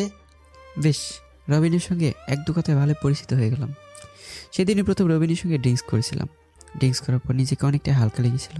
আর সেদিনই একাকিত্ব কাটার জন্য নেশারে অবলম্বন করিনি। ভেবেই নিয়েছিলাম যেখানে বাবা মা আমার সঙ্গে নেই, যাকে এতটা ভালোবেসে বিবাহ করে স্ত্রীর মর্যাদা দিলাম, সে ওখানে আমাকে ছেড়ে চলে গেল। এই নরকময় জীবনে মদকে সঙ্গ দিলে বন্ধ হবে না, এসব ভেবে নেশার দিকে ধীরে ধীরে অগ্রসর হতে লাগলাম এবং মা বাবা কিংবা অদিতির দিনে দিনে ভুলেই গেলাম। সকালে ঘুম থেকে উঠে ফ্রেশ হয়ে হোটেল থেকে খাবার খেয়ে ক্লাস নিতে চলে যেতাম এবং ছুটির পর রবিনের সঙ্গে মদ নিয়ে আড্ডা দিতাম। একটা সময় রবিনের সঙ্গে ভালোই বন্ধুত্ব হয়ে যায়, যার স্বরূপ আমার পক্ষে ড্রিঙ্কস করাটা সহজ হয়ে যায়। নেশা জগতে গিয়ে কেন জানি অদিতির কথা একদম ভুলেই যাই। আগে অদিতির কথা মনে হলে খারাপ লাগতো, কিন্তু এখন আর তা মনে হয় না। সব কিছু এখন আমার কাছে স্বাভাবিক বলেই মনে হতে লাগলো। এদিকে নেশাটা আমাকে দিন দিন ঘায়াল করে ফেলেছে, সেটা আমি ভালো করেই বুঝতে পারতাম, কিন্তু সেই জগৎ থেকে বের হবার কোনো উপায় ভেবে পেতাম না। এভাবেই কেটে গেল 3টা মাস। এখন অবধি অদিতি আমার কোনো খোঁজখবর নেয়নি। অদিতি ভালো করে জানতো তাকে ছাড়া আমার আর কষ্ট হোক বা না হোক, খাবার দাবারের সমস্যা হবে এটা নিশ্চয়ই জানতো, কিন্তু এগুলো জানার পরও কখনো মেসেজে কিংবা কল করে ভালো মন্দ জিজ্ঞেস করেনি। এভাবে 3 মাস কেটে যাওয়ার পর বাবা মা ও ভাইয়া আমার সঙ্গে আগ বাড়িয়ে কথা বলতে শুরু করে দেয়। যদিও আমি তাদের কথা বেশি গুরুত্ব দেই না, তারপরও কেন জানি তারা আগ বাড়িয়ে কথা বলতে আসে। হয়তো আমার করুণ অবস্থা দেখে তাদের মায়া হচ্ছিল। মা বাবা ভাইয়া এদের সঙ্গে নীলা ভাবিও যে পরিবর্তন হয়ে যাবে তা কখনো দুঃস্বপ্নেও কল্পনা করিনি। এই তো 2 দিন আগের কথা, ঘুম থেকে উঠে ফ্রেশ হয়ে ক্লাসেতে বেরোচ্ছে, এমন সময় নীলা ভাবি আমার সামনে আচমকা এসে বলল, রনি, কেমন আছো? ভাবি অনুশোচনায় বলল কথাটা। আমি নিঃশুভে পাশ কাটিয়ে চলে যেতে ধরবো, তার আগে নীলা ভাবি সামনে দাঁড়িয়ে বলল, আমি যা করেছি তার হয়তো ক্ষমা হয় না, কিন্তু এসব করার পেছনে আমার রাগ জিতটাই কাল হয়ে দাঁড়িয়েছিল। তখন তোমার সঙ্গে প্রতিশোধ নিতে পেরে নিজেকে অনেক হালকা লেগেছিল, কিন্তু কিছুদিন যাবার পর তোমার এই দুর্দশা দেখে নিজেকে অনেক অপরাধী বলে মনে হতে লাগলো। তোমাকে দেখলেই কেন জানি নিজেকে ধিক্কার দিতে ইচ্ছে করে। আমার জন্য তোমার জীবনটা সত্যি নরকে রূপান্তরিত হলো। আর সবচেয়ে বড় পাপ যেটা করেছি, তোমার আর অদিতির সাথে ফাটল ধরিয়ে, এটা হয়তো আমার জীবনে বড় পাপ ছিল। তাই আমি সিদ্ধান্ত নিয়েছি অদিতিকে সত্যটা বলে তোমার কাছে আবার তাকে ফিরিয়ে আনবো। আমি নিঃশুভ। আমার জন্য যেহেতু তোমাদের সংসারটা ভেঙেছে, তো আমি নিজেই গিয়ে অদিতিকে সত্যিটা বলে আবার তাকে ফিরিয়ে আনবো। তবুও নেশা করে নিজেকে এভাবে তিলে তিলে শেষ করো না প্লিজ। নীলা ভাবির কথা শুনে পাগলের মতো হেসে বললাম, আমার এমন অবস্থায় আপনি তো বেশি খুশি হওয়ার কথা, কিন্তু আপনি খুশি না হয়ে আপসেট হচ্ছেন কেন? আর কি যেন বললেন, অদিতিকে আমার জীবনে আবার ফিরিয়ে দেবেন? বড্ড হাসালেন আমাকে। আমি সিরিয়াসলি বলছি। আপনার কি ধারণা অদিতি আবার ফিরে আসলে আমি আগের মতো হয়ে যাব? সেটা আপনার ভুল ধারণা। আমি আমার এই একলা জীবন নিয়ে বিন্দাস আছি, এখানে আর কাউকে লাগবে না। অদিতিকে ফিরে আনার এই চেষ্টা ভুলেও করবেন না। অদিতিকে আমার বেশ ভালো করেই চেনা হয়ে গেছে, আর আপনি ভুলে আমার সঙ্গে কথা বলতে আসবেন না। কথাগুলো শেষ করে ক্লাস নিতে এসে বললাম। অপরদিকে নীলাভাবি তার কৃতকর্মের জন্য নিজেই নিজের কাছে অনুতপ্ত হচ্ছে। এটাই স্বাভাবিক। একটা মানুষ যতই রাগ বা জিদ করুক না কেন, তার বিপক্ষে যখন আঘাত করতে পারবে তখন তার মনে আচমকাই অনুতপ্ত অনুশোচনা কাজ করবে, এটাই স্বাভাবিক। সেদিক থেকে নীলারও একই অবস্থা। প্রথমে তার রাগ জিদ মেটাতে আমাকে মিথ্যা অপবাদ দিয়ে আমার আনন্দময় জীবনটাকে নরক বানিয়ে ফেললো। কিছুদিন যাবার পর লক্ষ্য করলো আমার জীবন ঠিকই নরকে রূপান্তরিত হয়েছে। ঠিক তখনই নীলার অনুশোচনা হতে লাগলো। অপরদিকে, আপু, তোমার কি ভাইয়ার কথা একটুও মনে পড়ে না? ওই চরিত্রহীনের কথা আমাকে বলতে আসিস না। ওকে আমি মন থেকেই ঘৃণা করি, আর সারা জীবনই তাই করে যাব। মাঝে মধ্যে চোখের দেখাও কিন্তু ভুল হয়ে থাকে। আর ওইদিকে ভাইয়াও মনে হয় তোমাকে ছাড়া কষ্টে আছে। তুমি অতীতে যা কিছু হয়েছে সব ভুলে গিয়ে ভাইয়াকে মেনে নাও না এবং সুখের সংসার করো গিয়ে। সুখের সংসার? তাও আবার ওই চরিত্রহীনটার সঙ্গে? সম্ভব না।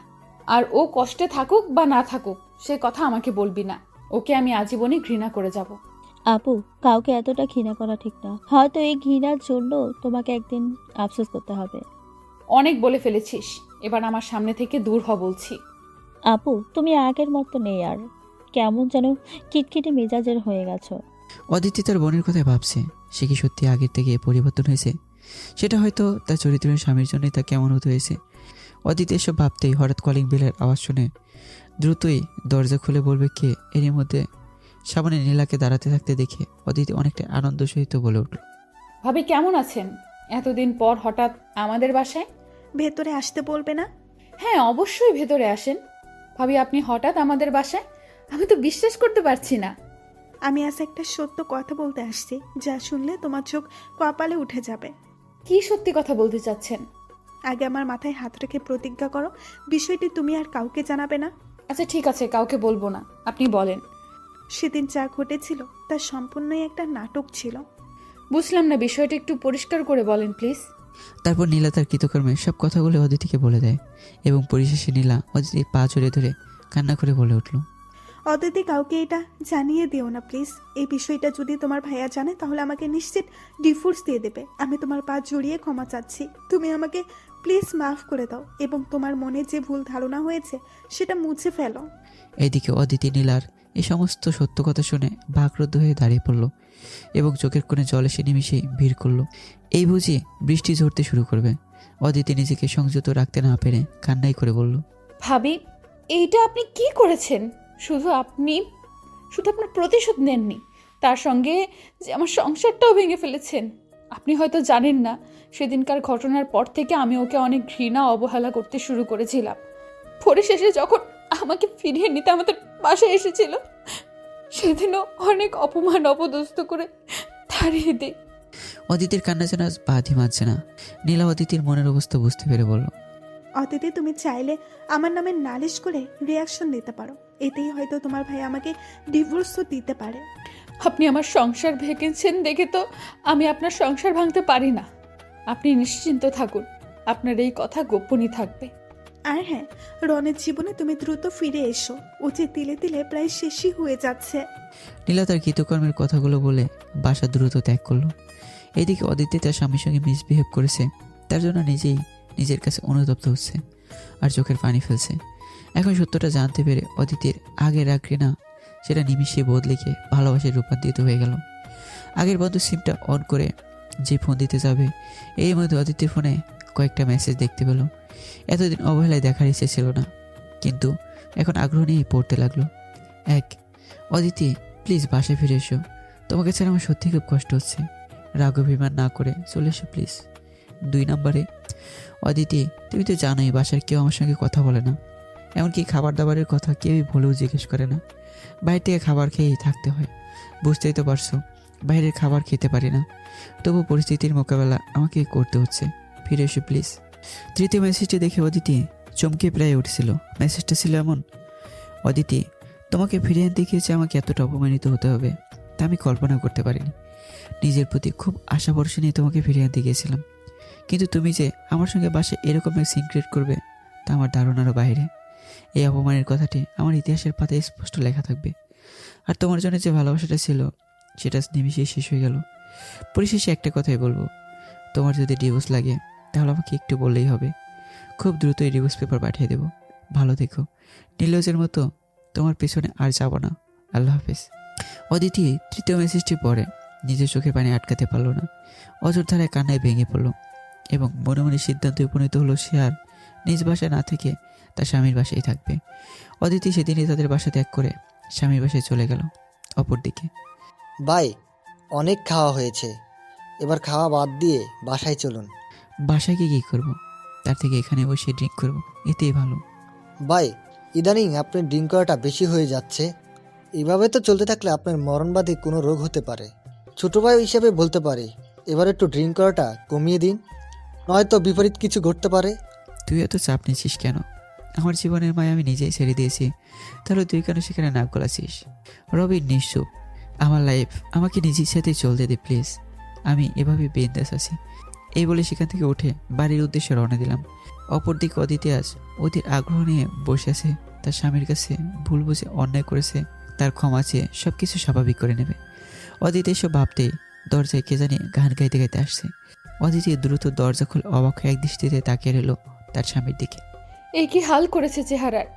আগেকার রনি আর বর্তমান রনির চেহারা আকাশ পাতাল তফাৎ। এখন অদিতির সামনে যে রনি দাঁড়িয়ে, সেটা কোনো এক মাতাল নেশাখোর ছাড়া কিছুই না। অদিতি এসব ভাবতেই আমি মাতাল অবস্থায় বলে উঠলাম, এই কে আপনি? আমার রুমে কি করছেন? অদিতি আমার কথা শুনে যেন আকাশ থেকে বলল, নিজেকে যথেষ্ট স্বাভাবিক রেখে বলল, আমি তোমার স্ত্রী অদিতি। আমার স্ত্রী তো অনেক আগে আমাকে ছেড়ে চলে গেছে। তার মানে এখন আমি স্বপ্ন দেখছি? স্বপ্ন না, আমি বাস্তবেই তোমার জীবনে আবার ফিরে এসেছি। আজ হয়তো ড্রিঙ্কটা একটু বেশি হয়ে গেছে, এই জন্য চোখে ভুল দেখছি, ঘুমোতে হবে। এই বলে আমি বিছানে গিয়ে ধপ করে শুয়ে পড়লাম। এইদিকে অদিতি আমার মুখে ড্রিঙ্ক করার কথাগুলো শুনে তার পায়ের নিচ থেকে মাটি সরে গেল। অদিতি ভাবছে তার মানে ও নিজেকে তেলে তেলে শেষ করে দিচ্ছে। এটা ভাবতেই অদিতির হৃদয়ে রক্তক্ষরণ হতে লাগলো। অনুশোচনায় নিজেকে বারবার কেন জানি শেষ করে দিতে মন চাচ্ছে। মনের মাঝে হাজারো কষ্ট চেপে কোনো কিছু না ভেবে অদিতি আমার পায়ের নিচে শুয়ে পড়ল এবং আমার মাথায় নিজের অজান্তেই পরম ভালোবাসায় হাত বুলিয়ে দিতে লাগলো। এভাবে রাতটা কেটে গেল। সকালে ঘুম থেকে উঠে লক্ষ্য করলাম অদিতি আমাকে আষ্টে পিষ্টে জড়িয়ে ধরে রেখেছে। তা দেখে রীতিমতো অবাক হয়ে গেলাম, যে কিনা আমার ছায়া পর্যন্ত সহ্য করতে পারে না, আর সে আমাকে জড়িয়ে ধরে কি পরম ঘুমে আচ্ছন্ন হয়ে আছে। রাতে যাকে স্বপ্নে বলে ঘুমিয়ে পড়েছিলাম সে সত্যি এসেছে। হয়তো নীলাভাবি আমার এমন করুণ অবস্থা দেখে অদিতিকে সবকিছু প্রকাশ করেছে এবং অদিতি তার ভুল বুঝতে পেরে আমার কাছে ছুটে এসেছে। তাছাড়া আমার কাছে এসেই বা কী হবে? আমার জীবন তো এখন নরকে পরিণত হয়ে গিয়েছে। আমার জীবনে আমি একাই বিন্দাস আছি, এখানে দ্বিতীয় কাউকে লাগবে না। এমনই অদিতি কেউই নয়, সে আমাকে অনেক অবহেলা অপদস্থ করেছে। বাসরাতে অদিতি আমাকে জড়িয়ে ধরে বলেছিল, যত যাই কিছু হোক না কেন, আমরা দুজন কখনো কাউকে ছেড়ে দূরে থাকবো না। সুখে দুঃখে আমরা একই সঙ্গেই থাকবো। সেদিন আমি অদিতিকে পরম ভালোবাসায় বুকে জড়িয়ে ধরে বলেছিলাম, আমাদের মাঝে যতই মান অভিমান হোক না কেন, আমি তোমাকে ছাড়া থাকতে পারবো না, কিন্তু তুমি আমাকে ছাড়া থাকতে পারবে? পারবো না, আমিও তোমাকে ছাড়া থাকতে পারবো না। সেদিনের কথাগুলো শুধু কথাই ছিল। সামান্য একটা দুর্ঘটনার জন্য অদিতি আমার জীবন থেকে চলে যেতে দ্বিতীয়বারও ভাবেনি। অদিতি তো খুবই বলেছিল আমাকে ছেড়ে সে কখনোই যাবে না। এই কি তার নমুনা? প্রকৃতপক্ষে অদিতি আমাকে ভালোই বাসে না। ভালো যদি বাসতই তাহলে আমার করোনা অবস্থা দেখে কিছুদিন পর এমনিতেই চলে আসতো, কিন্তু তার হলো না। এখন তো আমার জীবনে অদিতির প্রয়োজনই নেই। একাকিত্বে আমি বিন্দাস আছি। এসবের ভাবনার বিচ্ছেদ ঘটিয়ে অদিতিকে আমার কাছ থেকে সরিয়ে বললাম, এই যে হ্যালো, তোমার ঘুম তাহলে ভেঙেছে? আপনি তো চরিত্রহীনদের সহ্য করতে পারেন না, তাহলে আজ কেন আমাকে জড়িয়ে ধরে ঘুমিয়েছেন? আমার স্বামী কোনো চরিত্রহীন না, সে সত্যটা আমি জেনে গেছি। এর জন্য তোমার জীবনে আবার ফিরে আসলাম। চলে যখন গিয়েছো তো ফিরে আসার কোনো প্রশ্নই আসে না। কি দরকার ছিল আমার এই নরকময় জীবনে আবার আসার? অদিতি চুপ করে আছে। কথায় আছে না, ভাঙ্গা হাড়ি কখনো জোড়া লাগে না। এখন তুমি আমাকে যেভাবে অনুরোধ করো কিংবা তোমার এই দুষ্টি মিষ্টি কথাতে আমাকে যতই বলো না কেন, কাজ হবে না। ভাঙ্গা সংসার ভাঙ্গাই থাকবে, সেটা আর জোড়া লাগবে না। এখন তুমি যে রনিকে দেখছো সে আর আগের রনি নেই। এলাকা জুড়ে সবাই জানে মত রনি। অদিতি কথাটা শুনে কাঁপা কাঁপা গলায় বলল, তুমি তো একজন শিক্ষক ছিলে, ছাত্রছাত্রীদের সবসময় ভালো উপদেশ দিতে। আজ তুমি এসব করে নিজেকে শেষ করে দিচ্ছ। হ্যাঁ, আমি শিক্ষক ছিলাম, কিন্তু এখন আর নেই। এলাকায় সবাই জানে আমি একটা চরিত্রহীন। আমার চরিত্রের কোনো ঠিক নেই। যেখানে যাই তারা আমাকে নিয়ে সমালোচনার দোকান খুলে বসে। ছাত্রছাত্রীদের অভিভাবকরাও আমাদেরকে আঙ্গুল তুলে কথা বলতে শুরু করেছিল। এর জন্যই নিজ ইচ্ছায় চাকরিটা ছেড়ে দিয়েছি। কেন এভাবে নিজেকে নরকের দিকে এগিয়ে দিচ্ছ? তোমার যদি কিছু একটা হয়ে যায় তো আমার কি হবে? আমার যা খুশি তাই হোক, এতে তোমার কি? তাছাড়া আমার জানা মতে তোমার সঙ্গে আমার কোনো সম্পর্ক নেই। এখন যা আছে সেটা হয়তো কাগজে কলমে, আর তার সঙ্গে যে সম্পর্কটা জড়িয়েছিল সেটা তো অনেক দিন আগেই শেষ, যেদিন তুমি আমাকে অপমান অপদস্থ করে বাসা থেকে চলে যেতে বলেছ। নিঃস্ব হয়ে কান্না করে যাচ্ছে অদিতি। পরিশেষে একটাই কথা, আমার জীবনে তোমার কোনো স্থান নেই। তুমি আবার তোমাদের বাসায় চলে যাও, আমি একাই বিন্দাস আছি। সব কিছুতে এখন নিজেকে মানিয়েছি। অদিতি কথাগুলো নীরবে শুনছে আর শব্দহীনভাবে কান্না করেই যাচ্ছে। তোমাকে ছাড়া কদিন কষ্টেই ছিলাম। রান্না করে দেওয়ার মতো কেউ ছিল না, কেউ বলতো না খেয়েছো কিনা। তোমাকে এবার কি বলবো? আমার আপন মা বাবা ওনারাই তো কখনো আমার খোঁজ খবর নেয়নি, যদিও তাদের সামনে চলাফেরা করতাম। আর ভাইয়ের সঙ্গে তো ছোটোবেলায় থেকে আমার মিলতোই না, তার কথা এবার কি বলবো। সব মিলে খুব কষ্টের মধ্যে আমাকে থাকতে হয়েছে। এখন অবশ্য বাবা মা, ভাইয়া, নীলা, ভাবি সবাই আমার সঙ্গে কথা বলতে চায়, কিন্তু তাদের গুরুত্ব এখন আমার কাছে নেই। এরই মধ্যে তুমি আমার লাইফে ফিরে এসেছো। কি আজীব একটা বিষয়। আমি মানছি তোমার সঙ্গে যা কিছু হয়েছে তা সত্যি অনেক অন্যায় হয়েছে। ইভেন আমিও তোমার সঙ্গে অনেক খারাপ বিহেভ করে ফেলেছি। অতীতে যা কিছুই হয়েছে তার জন্য সত্যিই আমি অনুতপ্ত। প্লিজ চলো না আমরা আবার আগের মতো সংসার গড়ি। কিছুক্ষণ আগে বললাম না, ভাঙ্গা হাড়ি কখনো জোড়া লাগে না, সেটা যতই চেষ্টা হোক না কেন। কে বলেছে জোড়া লাগে না? আমি জোড়া লাগিয়ে দেব। তুমি শুধু নিজেকে নেশার পথ থেকে ফিরিয়ে নিয়ে এসো প্লিজ। আমি এখন এর মাঝে পুরোপুরিভাবে প্রবেশ করে ফেলেছি, এখন চাইলে তো আর সম্ভব না। এই নেশা যে তোমাকে মৃত্যুর দিকে এগিয়ে দিচ্ছে সেটা কি বুঝতে পারছো না? বুঝলেও কিছু করার নেই। তাছাড়া তুমি কেন আমাকে এসব বলছো? কোন অধিকারে বলছো? তোমার তো কোনো অধিকার নেই। আমি তোমার স্ত্রী, আর সেই অধিকার থেকেই বলছি। কেন নিজেকে তিলে তিলে শেষ করে ফেলছো? সুসময়ে ভালোবাসাগুলো কখনো প্রকৃত ভালোবাসা হয়ে ওঠে না। দুঃসময়ে যে ভালোবাসাটি টিকে থাকে সেই ভালোবাসাটাই প্রকৃত। আর তুমি আমাকে সুসময়ে শুধু ভালোই বেসেছো, দুঃসময়ে নয়। সুতরাং তুমি তোমার রাস্তায় আর আমি আমার রাস্তায়। আমি কি করেছি না করেছি সেটা একান্ত আমার ব্যাপার, এখানে না গলাতে এসো না। হো, তার মানে আমাদের সংসারটা আর আগের মতো গুছিয়ে নিতে পারবো না? তোমার ইচ্ছে হলে আমার এখানে থাকতে পারবে, কেননা তুমি আমার কাগজে কলমে লিখিত স্ত্রী। শুধুমাত্র তোমার পুরো অধিকারই আছে এখানে থাকার, তবে আমার সঙ্গে স্পর্শে আসতে পারবে না। এক কথায় তুমি আমার স্ত্রী হওয়া সত্ত্বেও আমার কাছ থেকে সে অধিকার পাবে না। এই বলে বাইরে চলে আসলাম। অপরদিকে অদিতি শুধু চলো চলো চোখে আমার চলে যাওয়ার পানে তাকিয়েছিল। সেদিকে ভ্রুক্ষেপ না দিয়ে আমি আমার মতো বাইরে চলে আসলাম। রোজকার মতো সারাদিন নেশাকর বন্ধুদের সাথে আড্ডা দিয়ে কেটে গেল। আমার সমাজ এখন তাদের সঙ্গেই হয়েছে। রাতে আড্ডার শেষে মাতাল অবস্থায় বাড়ির দিকে রওনা দিলাম। দরজার কাছে গিয়ে বন্ধ দেখি প্রচণ্ড রাগ হতে লাগলো এবং নিজের রাগ সংযত না রাখতে পেরে বললাম, কে দরজা বন্ধ করে রেখেছে?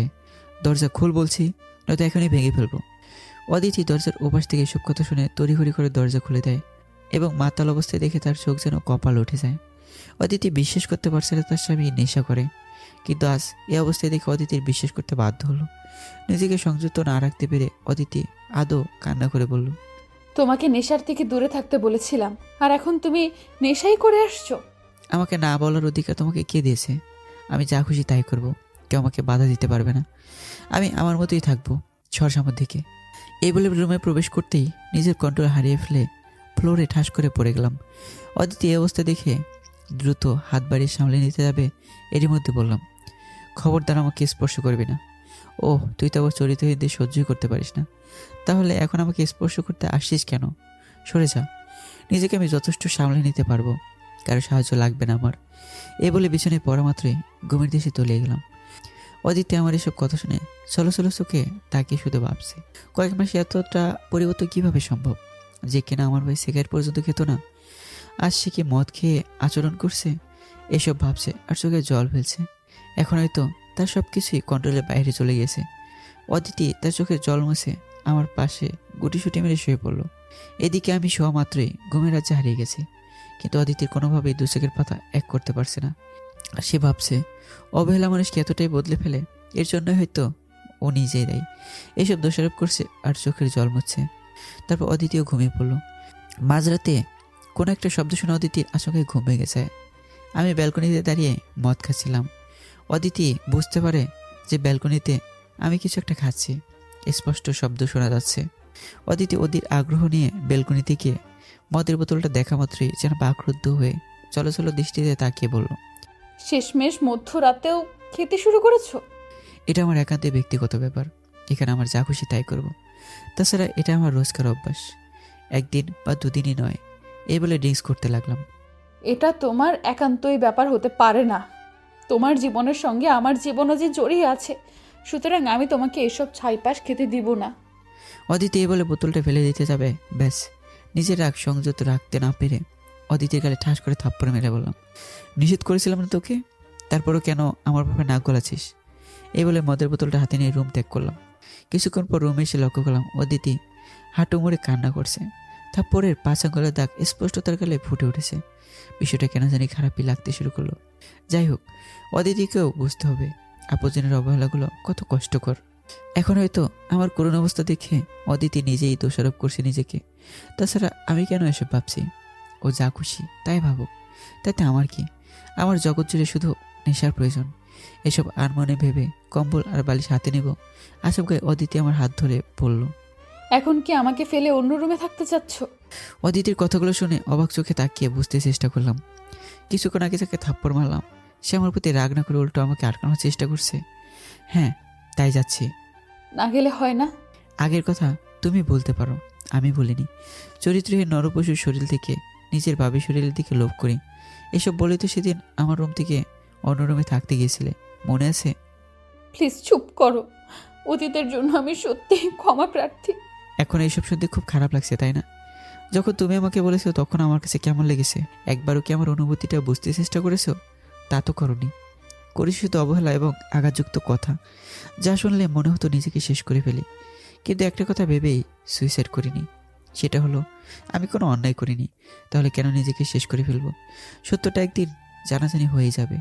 ভাগ্যিস কি পরিহাস দেখো, সত্যটা তুমি জানতে পেরেছো ঠিকই, কিন্তু সেটা অনেক দেরিতে। এই বলে কম্বলের বালিশ নিয়ে অন্য রুমে যাবো, ব্যাস। একইভাবে আবার অদিতি আমার পথ আটকে বলল। আমার ভুল আমি বুঝতে পারছি। তোমার যা ইচ্ছা আমাকে শাস্তি দাও, আমি মাথা পেতে নেব। তবুও আমাকে রেখে অন্য রুমে থেকো না প্লিজ। তুমি যতই বলো না কেন, তোমার সংস্পর্শে আমি থাকবো না। এই বলে অদিতির হাত ঝাটকা মেরে সারিয়ে নিয়ে পাশের রুমে চলে গেলাম। এভাবে অদিতির কাছ থেকে নিজেকে দূরে সরিয়ে নিই। অদিতি বারবার ক্ষমা চেয়ে আমার সংস্পর্শে আসতে চাইলে সে সুযোগ তাকে দেয়নি, এবং তার হাতের বানানো খাবারগুলো পর্যন্ত কখনো ছুঁয়ে দেখিনি। বাইরে থেকেই সবসময় খেয়ে আসতাম। বিকেলে বন্ধুদের সাথে আড্ডা দিতেই মাথার কারণে বাড়িতে চলে আসলাম। বাড়িতে পা রাখতেই আত্মীয় স্বজনদের আনাগোনা দেখতে পেলাম। ভাইয়া মিষ্টি নিয়ে সবাইকে খাওয়াচ্ছে। সেদিকে ভ্রুক্ষেপ না দিয়ে আমি আমার রুমে দরজা ঠেলে প্রবেশ করতে লক্ষ্য করলাম অদিতি বিছানায় শুয়ে বালিশের মাঝে চোখের জল ফেলছে। কেন ফেলছে সেটা আমার ভালো করে জানা। তো ওয়াশরুমে গিয়ে ফ্রেশ হয়ে আসতেই অদিতি আমার সামনে দাঁড়িয়ে কান্না মিশ্রিত কণ্ঠে বলল, তুমি কি চাও না আমাদের মাঝে ছোট্ট অতিথি আসুক? আমার নরক জীবনে নতুন অতিথি এনে তার জীবন আমি নষ্ট করতে পারবো না, সুতরাং তোমার মাথা থেকে সব চিন্তা ভাবনা ঝেড়ে ফেলে দাও। প্লিজ একটু বোঝার চেষ্টা করো। অদিতির কথায় ভ্রুক্ষেপ না দিয়ে রুম থেকে বেরোতে যাব, এমন সময় মা আমার রুমে মিষ্টি নিয়ে এসে প্রথমে আমাকে উদ্দেশ্য করে বলল, বাবা, মিষ্টি মুখ করে নে, আমি তোকে খাইয়ে দিচ্ছি। থামো থামো, কিসের জন্য আমাকে মিষ্টি খাওয়াচ্ছ? তুই কাকাই হতে যাচ্ছিস, এই জন্যই মিষ্টি নে বাবা, হা কর, আমি তোকে খাইয়ে দিচ্ছি। রাখো এসব মিষ্টি টিষ্টি। মিষ্টিটা দূরে সরিয়ে দিয়ে বলতেই মন খারাপ করে বলল, বাবা, তুই খুশি হসনি? খুশি হব না কেন? আমি কাকাই হচ্ছি, এর চেয়ে খুশির খবর আর কি থাকতে পারে? তাহলে মিষ্টিটা মুখে না দিয়ে সরিয়ে ফেললি কেন? আমি এমনিতেই খুশি হয়েছি, মিষ্টিকে খুশি উদযাপন করার কোনো দরকার নেই। এ বলে বাইরে চলে আসলাম। অপরদিকে বৌমা, আমার ছেলেটাকে হয়তো হারিয়ে ফেললাম।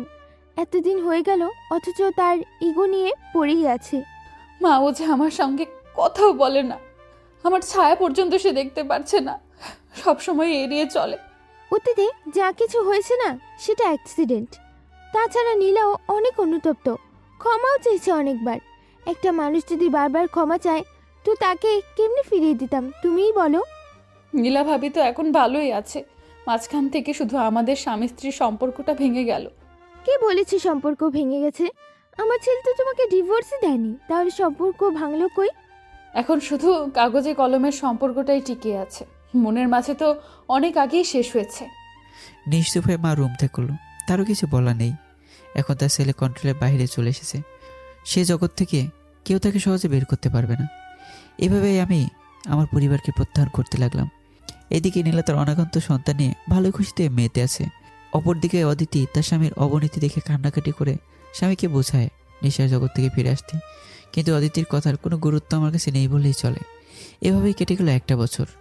নীলার সংসারে যে অনাগত সন্তান নিয়ে হাসি খুশিতে সবাই মেতে উঠেছিল, সেই সন্তান জন্মের পূর্বেই মৃত্যু হয়। এতে নীলা মানসিক রোগী প্রায় হয়ে যায়। সবসময় তার সন্তান নিয়ে কান্নাকাটি করেই দিন পার করেছে নীলা। এইদিকে আমার নেশার পরিমাণটা এত তীব্র হয়, দিন দিন নেশা আমাকে অবনতির দিকে নিয়ে যাচ্ছে। আমার অবহেলাতে অদিতিও এক পর্যায়ে অতিষ্ঠ হয়ে গেল এবং রেগে গিয়ে একদিন আমাকে খুব শক্ত করে জড়িয়ে ধরে বলল, আর কতদিন আমাকে অনুতপ্তের আগুনে পোড়াতে চাও? আমি তো তোমার অবহেলায় শেষ হয়ে গেলাম। প্লিজ এবার অন্তত আমাকে কাছে টেনে নাও, পারছি না আর তোমাকে ছেড়ে দূরে থাকতে, কষ্ট হচ্ছে খুব, আমাকে মুক্ত করো এই যন্ত্রণা থেকে প্লিজ। অদিতি আমাকে খুব শক্ত করে জড়িয়ে ধরে বলল। এদিকে আমি বুঝতে পারছি অদিতির কষ্টটা কি। কিন্তু আমার যে মরণব্যাধি রোগ শরীরে সঞ্চারিত হয়েছে সেটা তো কাউকে বলতে পারছে না, এবং অদিতিকেও আমার জীবনে ফিরে আনতে পারছে না। খুব ডিপ্রেশনে থাকতে হচ্ছে আমাকে। আর মনে ভাবতে অদিতি আমাকে ঝাঁকিয়ে বলল, কি ভাবছো? আমাকে আরো কষ্ট দিবা নাকি কাছে টেনে নিবা? কোনটা চাও বলো, আমি তোমার সে কথাই রাখবো। প্রকৃতপক্ষে আমি তোমাকে কষ্ট দিতে চাইনি, কিন্তু আমার মাঝে যে বলতেই চোখ থেকে টপ টপ করে পানি পড়ে গেল। তা দেখে অদিতি অধীর আগ্রহ নিয়ে বলল, তোমার চোখে পানি আর কি যেন বললে, আবার বলো প্লিজ। অদিতি, আমার শরীরে যে মরণব্যাধি রোগ সঞ্চারিত হয়েছে, যা এতদিন তোমার কাছ থেকে গোপন রেখেছিলাম, বলার সাহস পাইনি, কিন্তু সত্যিটা যে বলতেই হতো। আমি যে বেশি দিন বাঁচব না, এই জন্য তোমাকে সবসময় দূরে রেখেছি, অবহেলা করেছি, যাতে তুমি আমার নরক জীবন থেকে সরে যাও। নিজের চোখের জল আটকাতে পারল না, অজর ধারায় পড়তে লাগলো। অদিতি আমার কথাটি শোনা মাত্রই অজর ধারায় চোখে জল ফেলতে লাগলো এবং কাঁপা কাঁপা গলায় বলল, তুমি আমাকে কষ্ট দেওয়ার জন্য এসব বলছো, তাই না? মৃত্যুর পথযাত্রী কখনো মিথ্যা বলতে পারে না, তেমন আমিও মিথ্যা বলছি না। আমি বিশ্বাস করি না আমার লাইফ থেকে তোমাকে এত সহজেই মহান রাব্বুল আলামিন কেড়ে নিতে পারেন না। এই বলে অদিতি খুব শক্ত করে জড়িয়ে ধরল। অদিতি জড়িয়ে ধরাতে কেন জানি বুকের বাঁ পাশটা মুচড়ে উঠল। অদিতিকে তো কম কষ্ট দেয়নি, আমার জন্য রোজ বালিশে মুখ লুকিয়ে কান্না করেছে, তবুও ওকে আমার সংস্পর্শ দেয়নি, দূরে দূরে রেখেছি। যখন ভাবতাম অতীতের সব কিছুগুলো অদিতিকে মেনে নেব এবং সুখের সংসার অবলম্বন করব, ঠিক সে সময় আমার এমন মরণবেদী ক্যান্সার ধরা দেবে, সেটা কে জানতো। মহান আল্লাহ হয়তো এই নরক জীবনে সুখ নামক শব্দটি আমার ভাগ্যে লিখে নেনি, তাই এরকম রোগের সম্মুখীন হতে হচ্ছে। তারই বা কী দোষ, নিজের রক্তে নিজেই নেশা করে ডেকে এনেছি। এখন শুধু অদিতির দিকে তাকাতেই কেন জানি কষ্টটা দ্বিগুণ হচ্ছে। এত অবহেলার পরও আমার কাছে থেকেছে, কখনো ছেড়ে চলে যায়নি। হয়তো অতীতের মতো আর কখনো ভুল সে করতে চায় না। আর মনে এসব ভেবে যাচ্ছি আর শব্দহীনভাবে চোখের জল ফেলছি। অদিতি আমার চোখের জল মুছে বলল, তুমি কান্না করলে যে হৃদয় রক্তাক্ত ক্ষরণ হয় তা কি বোঝো না? নিঃস্ব হয়ে চোখের জল ঝরাতে আছে, কেন জানি আটকাতে পারছি না। অদিতি চোখের জল মুছে দিয়ে বলল, প্লিজ একবার কান্নাটা বন্ধ করো। তুমি আমাকে এতটা ভালোবাসো কেন? আমি আমার স্বামীকে ভালোবাসবো না তো কাকে ভালোবাসবো? হ্যাঁ, অদিতির মুখে শুকনো হাসি ভেসে বলল। অদিতির মুখে শুকনো হাসি দেখে আমিও কান্না মিশ্রিত কণ্ঠে বললাম, অদিতি, তোমাকে হাসলেও সত্যি অনেক সুন্দর লাগে। মন চায় অনেকক্ষণ তোমার দিকে এক দৃষ্টিতে তাকিয়ে থাকি। অদিতি আমার বুকে মুখ লুকিয়ে বলল, পাম দেওয়া হচ্ছে খুব, তাই না? পাম না, সত্যি বলছি। অদিতির সঙ্গে খুনসুটি আলাপ করতে এরই মধ্যে রবিনের ফোন। ব্যাস, অদিতি রবিনের নাম্বার দেখে ফোনটা ফ্লোরে আছাড় মেরে ফেলে দিয়ে ভেঙে ফেলল এবং রাগান্বিত কণ্ঠে বলল, তোমার এই নষ্ট বন্ধুদের জন্য আজ আমাকে এতটা কষ্ট পেতে হচ্ছে। আজ থেকে তোমার ওইসব বন্ধুদের সঙ্গে আড্ডা দেওয়া একদমই বন্ধ।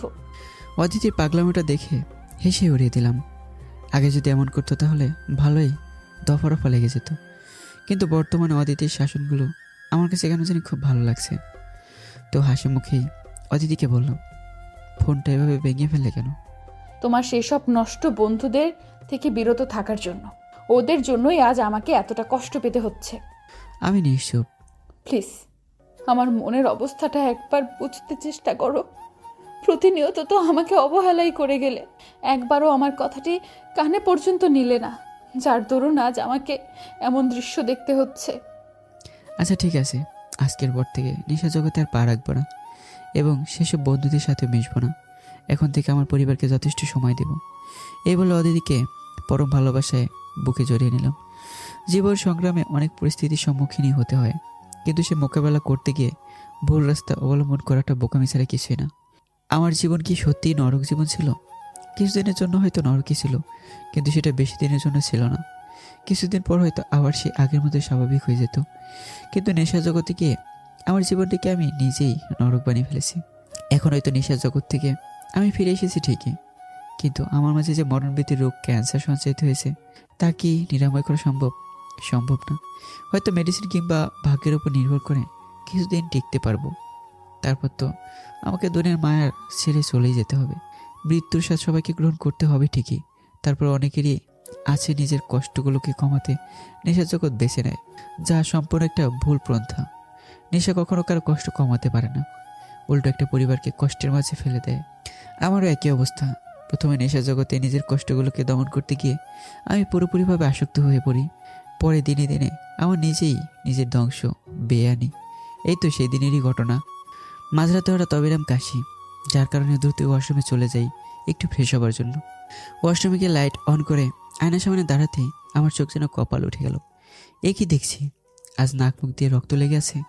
এই দৃশ্য দেখে নিজে অনেক ভয় পেয়ে যাই। তারপর অবিরাম পানি ছিটা আমার মুখে দিতে লাগলাম। অপরদিকে অদিতি মাঝরাতে ওয়াশরুমে পানি পড়ার ঝনঝন শব্দে তার ঘুম ভেঙে যায় এবং অধীর আগ্রহ নিয়ে ওয়াশরুমের দিকে এগিয়ে লক্ষ্য করলো আমি পাগলের মতো মুখে পানি ছিটাচ্ছি। এই দৃশ্য দেখে অদিতি বলল, কি ব্যাপার, মাঝরাতে ওয়াশরুমে এসে এমন পাগলের মতো নাকে মুখে পানি ছিটাচ্ছ কেন? অদিতি, আমি মনে হয় সত্যিই মরে যাব। নিজের মৃত্যুর বিষয়টা উপলব্ধি করতে পেরে আমি নিজে অবিরাম কান্না করছি। নিজের জীবনের মায় কি এত সহজে সারতে পারে না। সেদিক থেকে আমিও ব্যতিক্রম নই। অদিতি মাঝরাতে এরকম পরিস্থিতির সম্মুখীন হতে হবে সে কল্পনাই করেনি। আগে থেকেই যদিও জানতো আমার শরীরে মরণ ব্যাধির রোগ সঞ্চিত হয়েছে, কিন্তু আজ আমি নিজে অনেকটা কান্নায় ভেঙে পড়েছি। এ দৃশ্য দেখে নিজেকে সংযত রাখতে না পেরে অদিতিও কান্না করে বলল, বাঁচবে না মানে কি বলছো এইসব অলক্ষণে কথা? অদিতি এ কথা শেষ করতেই আমি খুব শক্ত করে তাকে জড়িয়ে ধরে বললাম, অদিতি, আমি কি সত্যিই মরে যাব? এদিকে অদিতি আমার আচরণে অনেকটা অবাক হয়, যে কিনা তার সঙ্গে ভালোভাবে কথাই বলতে চায় না। আর সে উঠ করে তাকে জড়িয়ে ধরেছে এবং অদ্ভুত ধরনের কথাবার্তা বলছে, যা শুনে অদিতির হৃদয়ে রক্তক্ষরণ হতে লাগলো। এবার নিজেকে সংযত করতে না পেরে অদিতি ফুপিয়ে কান্না করে বলল, প্লিজ এমন কথা মুখে এনো না, কষ্ট হচ্ছে খুব। মহান রাব্বুল আলামিন কেন যে আমার জীবনটাকে আমার নরক বানিয়ে দিল? আমি তো এমন নরক জীবন চাইনি। হে আল্লাহ, তুমি আমাকে আরেকটা সুযোগ দাও বেঁচে থাকার। এত কম সময়ে আমি আমার পরিবারের মায়ের ছেড়ে চলে যেতে চাই না। কে বলেছে তুমি বাঁচবে না? তুমি আরো অনেক দিন বেঁচে থাকবে। ডাক্তার তো আমাকে মিথ্যা কথা বলতে পারে না। তাছাড়া আজ আমার মুখে নাকি রক্ত চলে আসছে, যা আমাকে জানান দিচ্ছে আমি বেশি দিন তোমাদের কাছে থাকতে পারবো না। অদিতি আমার এমন করুণ অবস্থা দেখে সান্ত্বনা দিয়ে বলল, ডাক্তারের কথা অন্ধের মতো বিশ্বাস করছো কেন? ডাক্তার কি ভুল রিপোর্ট দিতে পারে না? তাহলে আজ আমার যে ঘটনার সম্মুখীন হতে হলো সেটা কি ভুল? ভুল কিনা জানি না, তবে মহান রাব্বুল আলামিন আমাকে এতটা কষ্টের মুখে ফেলতে পারেন না। ব্যাস, কান্নাকাটির একটা রোল হয়ে দাঁড়ালো আমার আর অদিতির মাঝে। অদিতি ইতিমধ্যে 5 ওয়াক্ত নামাজ পড়া শুরু করেছে। মোনাজাতে চোখের জল ফেলে আমার সুস্থতা কামনা করছে। অদিতির পুরো বিশ্বাস মহান রাব্বুল আলামিন তার সঙ্গে এমনটা করবেন না। আর আমার অবস্থা তো মৃত্যুর ভয়ে খাওয়া দাওয়া একদম ছেড়ে দিয়েছি। অদিতি শত চেষ্টা করার পরও পানিটুকু খাওয়াতে পারছে না। বাড়ির ছোট ছেলের এমন করুণ অবস্থা দেখে মা বাবা ভাই বোন নীলা পর্যন্ত কান্না করছিল। সবারই মনের মধ্যে কেমন যেন রক্তক্ষরণ হচ্ছিল। এদিকে আমি আমার জীবনে আশা ভরসা ছেড়ে চিকিৎসা নেব বলে সিদ্ধান্ত নিই। ব্যাস 2টা দিন কান্নাকাটি করার পর বাবার ভাই আমাকে জোরপূর্বক সে আগের ডাক্তারের কাছে নিয়ে গেলেন, যার কাছে কিছুদিন আগেও রিপোর্ট নিয়েছিলাম। আমি এক প্রকার জীবনে আশা ছেড়েই দিয়েছিলাম। তো আজ তার চেম্বারে প্রবেশ করার মতো ডাক্তার আমাকে দেখিয়ে বলল, আপনি কেমন মানুষ বলে তো সেদিন আপনাকে ক্যান্সার রিপোর্ট হাতে দেওয়ায় মাত্রই কোনো কথা না বলে আপনি চলে গেলেন। রিপোর্টে যখন ক্যান্সার ধরা পড়েছে তো চিকিৎসা নিয়ে বা কী লাভ? যতটা নেশা জগতে ছিলাম তা আমাকে ভালোভাবেই জানান দিয়েছে আমি আর বেশি দিন বাঁচবো না। চোখের পানি মুছেই বললাম। এর মধ্যে বাবা ডাক্তারের উদ্দেশ্যে বলে উঠল, ডাক্তার, আমার ছেলেটার রোগটা কি নিরাময় করা সম্ভব না? দেখুন, আপনার ছেলে অধিক পরিমাণে মদ পান করেছে, এতে তার অনেক কিছুই ক্ষতি করে ফেলছে। বুঝতে পারছেন আমি কি বোঝাতে চাচ্ছি? ডাক্তার, আপনাকে সত্য কথা বলার জন্য অসংখ্য ধন্যবাদ। আমিও সেটা এদেরকে বোঝানোর চেষ্টা করছিলাম, বেশি দিন বাঁচবো না। এই কথাটা বিশ্বাস করতেই চাচ্ছে না। মিস্টার রনি, আমার কথা শুনে আপনার খারাপ লাগছে তা আমি ভালো করেই বুঝতে পারছি, তারপরও যে আমি সত্যটা বলতে হতো। ডাক্তারের কথা শুনে উপস্থিত বাবা মা ভাইয়া অদিতি তারা সবাই কান্নায় ভেঙে পড়ল। তাদের এই দৃশ্য দেখে নিজেকে আর আটকাতে পারলাম না। শব্দহীনভাবে চোখ থেকে অযোধ্যারায় জল পড়তে লাগলো। বুকটা ফেটে হাহাকার করছে। আমি সত্যি এই পৃথিবীর মাঝে ছেড়ে চলে যাব, এটা ভাবতে বুকের ভিতর দমড়ে মুচড়ে উঠছে। নিজেকে সংযত রাখতে পারছে না। এখন কেন জানি বেশি দিন বাঁচতে ইচ্ছে করছে, কিন্তু রোগ তো আমার পিছু ছাড়বে না, সে আমাকে ধ্বংস করেই ছাড়বে। আনমনে ভেবে যাচ্ছে আর চোখে জল ফেলছে। এরই মধ্যে অদিতি এসে আমার চোখে জল মুছে আমার দিকে অসহায় চোখে তাকিয়ে অযোধ্যারায় জল ফেলছে। মা বাবা ভাইয়া তারা অনেক কান্না করছে। সকলের এমন অবস্থা দেখে নিজের চোখের পানি মুছে সংযত করে সবার উদ্দেশ্যে বললাম, তোমরা সবাই কান্না করছো কেন? রোগ শরীরে সঞ্চারিত হয়েছে তো কি হয়েছে? কিছুদিন ট্রিটমেন্ট নিলেই ভালো হয়ে যাব। ডাক্তার ঠিক বললাম না? ডাক্তার তার চশমা খুলে চোখের কোণে জল মুছে বলল, হ্যাঁ, আপনি ঠিকই বলছেন, আপনি খুব শীঘ্রই ভালো হয়ে যাবেন। ডাক্তার মিথ্যা সান্ত্বনা দিয়ে বলল। মাকে লক্ষ্য করলাম সে অবিরাম কান্না করেই যাচ্ছে, তার সঙ্গে অদ্বিতীয়। বসা থেকে উঠে তাদের কাছে গিয়ে বললাম, তোমরা তো কান্না করছো কেন? যা হবার তা তো হবেই, এতে কান্নার কি আছে? বাবা, কেন তুই আমাদের উপর রাগ করে এইসব ছাইপাশ খেতে গেলি? আমরা তো তোকে অনেকবারই নিষেধ করেছিলাম, এবং কি বৌমাও তো রোজ কান্নাকাটি করে, তোকে নিষেধ করতো। তার কথা ভেবে অন্তত নেশা করাটা ছেড়ে দিলে আজ এই দিনটার মুখোমুখি হতো না। মা এই বলে কান্না করতে করতে ডাক্তারের কক্ষ ত্যাগ করলো। অদ্বিতীয় মুখ ফিরে ফুপিয়ে কান্না করছে, হয়তো আমাকে হারানোর ভয়ে। অদিতির কান্না থামানোর জন্যই বললাম, অদিতি প্লিজ তুমি অন্তত কান্না করো না, মাকে গিয়ে একটু বোঝাও আমি বেশ ভালো আছি, আর ডাক্তারের ট্রিটমেন্ট পেলেই খুব শীঘ্রই ভালো হয়ে যাব। একথা বলতে অদিতি আমার দিকে তাকিয়ে ফুপিয়ে বলতে লাগলো, আমার সঙ্গে কেন এমন হলো বলতে পারো? এখন কেন জানি মনে হচ্ছে হৃদয়ে কেউ ধারালো ছুরি দিয়ে ওর শঙ্খভার আঘাত করছে। অদিতি এরকম ধারা কথা শুনে হৃদয়ে আমারও রক্তক্ষরণ হতে লাগলো। সে তো আমাকে অনেকবারই নেশার জগৎ থেকে ফিরে আসতে বলেছিল, আমি তার কথায় কর্ণপাতও করিনি।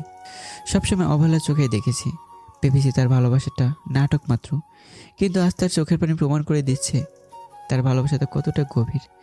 ভাবনার বিচ্ছেদ ঘটিয়ে অদিতিকে বললাম, অদিতি প্লিজ এভাবে কান্না করো না, আমি নিজেকে সংযত রাখতে পারছি না, আমার মনের অবস্থা তো বুঝতে পারছো। এরই মধ্যে তুমি আর মা মিলে যদি এভাবে কান্না করো তো আমি কেমনি নিজেকে সংযত রাখবো বলো? একথা বলা মাত্রই চোখে জল মুছে আমার দিকে এক দৃষ্টিতে তাকিয়ে রইল, হয়তো আমাকে কিছু বলতে চাচ্ছে। সেই সুযোগ না দিয়ে অদিতিকে বললাম, কি হলো, যাও মাকে সামলাও গিয়ে, নয়তো কান্না করে সেও অসুস্থ হয়ে পড়বে। আমার কথা মতো অদিতি মার কাছে চলে গেল। নিজেকে বড্ড অসহায় লাগছে। এতদিন ক্যান্সার রোগের কথা মানুষজনের মুখে শুনতাম, কিন্তু আজ আমার নিজেরই হয়েছে। ভাগ্যকে দোষ দিয়ে কি হবে? নেশা আমাকে তেলে তেলে শেষ করেছে, এতে ওপরালেরই বা কী দোষ থাকতে পারে? যদি নেশার জগতে না যেতাম তাহলে তো আমাকে এদিন দেখতে হতো না। আমার জীবনের সবচেয়ে বড় ভুল তা নেশার জগতে গিয়ে করেছি। এই ভুল শুধরানোর সময়টুকু পেলাম না, তার আগেই মরণবিধি রোগটা আমাকে আপন করে নিয়েছে। এখন শতবার চাইলেও এই রোগ আমাকে ছাড়বে না, সে আমাকে চিরন্তর পরিবার থেকে বিদায় করবে। এটা ভাবতেই বুক পেটে কান্না আসছে, তারপরও কান্না করতে পারছি না। আমি কান্না করলে যে মা আর অদিতি তারাও পুরো ভেঙে পড়বে, এটা ভেবে কান্নাটা নিজের মধ্যে চেপে রাখতে শুরু করলাম। বেশ সেদিন হসপিটাল থেকে মেডিসিন নিয়ে বাড়িতে চলে আসি। বাড়িতে আসার পর সবাই কেমন জানি চুপ হয়ে যায়। মা সবসময় আমার কাছে এসে বলে, বাবা, তোর কিছু খেতে ইচ্ছে করলে আমাকে বল, আমি তোকে তাই এনে দিচ্ছি। মার এমন ধারা কথা শুনে খুবই কষ্ট পেতাম। বুঝতে পারতাম আমি তাদের মধ্যে কয়েকদিনের অতিথি মাত্র, এর জন্য এত আদর যত্ন করছে। হাজারটা কষ্ট বুকে চেপে রেখে মাকে হাসি মুখে বলতাম, মা কি বলছে এসব? আমি কি কোনো অতিথি নাকি যে আমাকে সবসময় ভালো ভালো খাবার খেতে হবে? মা আমার কথা শুনে চোখের কোণে জল মুছে চলে যেতে দ্বিতীয়বার কোনো কথা বলল না। এখন ভাইয়া অনেক পরিবর্তন হয়ে গেছে। আগে তো সঙ্গে ধাক্কা লাগলেও কথা বলতো না, আর এখন আমার ভালোই খোঁজখবর নিচ্ছে। কিন্তু আমার জন্য ভাইয়া নীলা ভাবিকে ভালোই শাস্তি দিচ্ছে। বর্তমানে তাদের স্বামী স্ত্রীর মাঝে সম্পর্কের ফাটল ধরেছে। ভাইয়া আমার বিষয়টা জেনেছে সেটা অনেকদিন পর। যখন আমার এমন অবস্থা লক্ষ্য করলো, তখন থেকে নীলার সামান্যটুকু ভুল দেখলেই সে টপিক নিয়ে ভাইয়া নীলা ভাবিকে মারধর করতো। নীলা ভাবিও বুঝতে পারতো তাকে কেন সামান্য ভুলের জন্য মারা হচ্ছে। সেও নিরূপ হয়ে আঘাতগুলো সহ্য করে যেত। এভাবেই কিছুদিন কেটে গেল। তখনই আল্লাহর রহমতে সুস্থ সবলই ছিলাম। নিয়মিত মেডিসিন প্রয়োগ করার কারণে একসময় ভুলেই গেলাম আমার শরীরে ক্যান্সার রোগ সঞ্চারিত হয়েছে। অপরদিকে ভাইয়া ভাবিদের রোজ ঝগড়া লাগতো। এক পর্যায়ে ভাইয়া একদিন আমাদের সকলকে ডেকে বলল, আজ তোমরা যাই বলো না কেন, নীলাকে আমি এই বাড়ির বউ হিসাবে আর রাখছি না, ডিভোর্স দিতে চাই। ভাইয়ের মুখে ডিভোর্স কথা শুনে চমকে উঠলাম। বুঝতে পারছিলাম না কেন ভাবিকে ডিভোর্স দিতে চাইছে। উপস্থিত বাবা মা অদিতি তারা নিশ্চুপ হয়ে দাঁড়িয়েছে, কোনো কিছুই বলছে না। আর ওইদিকে নীলা ভাবি ভাইয়ের পা জড়িয়ে ধরে কান্না করে ডিভোর্স দিতে মানা করছে। এই দৃশ্য দেখে বড্ডই খারাপ লাগলো। নিজেকে সংযত রাখতে না পেরে ভাইয়ের উদ্দেশ্যে বললাম, ভাই আজ কেন ভাবিকে ডিভোর্স দিতে চাচ্ছ? নীলার জন্য শুধুমাত্র আমাদের এমন দিন দেখতে হচ্ছে, আর তোর এই অবস্থার জন্য নীলাই দায়ী। তাই আমি সিদ্ধান্ত নিয়েছি এই কালনাগিনীকে আমি ওয়াইফ রাখবো না, ডিভোর্স দিয়ে দিব তাকে। নীলাকে একা দোষ দিচ্ছ কেন? তোমরা সবাই আমার সঙ্গে একই আচরণ করেছ। বাবা মা এমনকি আমার সহধর্মিনী অদিতিও আমাকে ছেড়ে চলে গিয়েছিল। 3টা মাস এই বাড়িতে ছিলাম, তোমরা তো আমায় ভুলেও খোঁজখবর নাওনি। আমি খেলাম নাকি না খেয়ে রইলাম, তোমরা সেটা বিন্দুমাত্র জানার আগ্রহ নিয়ে আমাকে জিজ্ঞেস করনি। অদ্বিতীয় কোনো দিন ফোন করে জানতে চাইনি, উল্টো সিমটাই বন্ধ করে ফেলেছিল। তাহলে এখন নীলার বিচার করছো কেন? তার সঙ্গে বাবা মা অদিতি এবং তুমি বড় ভাই হয়ে আমার মাথায় আঘাত ও রক্ত ঝরিয়েছিলে। আজ তোমার নিজের বিচারটা করো দেখি। রাকিব ভাইয়া নিশ্চুপ হয়ে আছে। কষ্ট শুধু নীলাভাবে আমাকে দেয়নি, তার সঙ্গে তোমরা সবাই আমাকে একই রকম কষ্ট দিয়েছো। সুতরাং এখানে নীলাভাবিকে একা শাস্তি দিয়ে কোনো লাভ নেই। যা হবার তা তো হয়েছে। এখন নীলাকে ডিভোর্স দিলে কি সব কিছু সমাধান হবে? হবে না। তার থেকে নীলাভাবিকে নিয়ে ভালোভাবে সংসার শুরু করো। আমার এসব কথা শুনে প্রথমত অদিতি কান্না করতে করতে রুমে চলে গেল। বাবা মা মাথা নিচু করে চলে গেল। রাকিব ভাই হুট করে আমার হাত জড়িয়ে ধরে বলল, ভাই আমাকে ক্ষমা করে দে।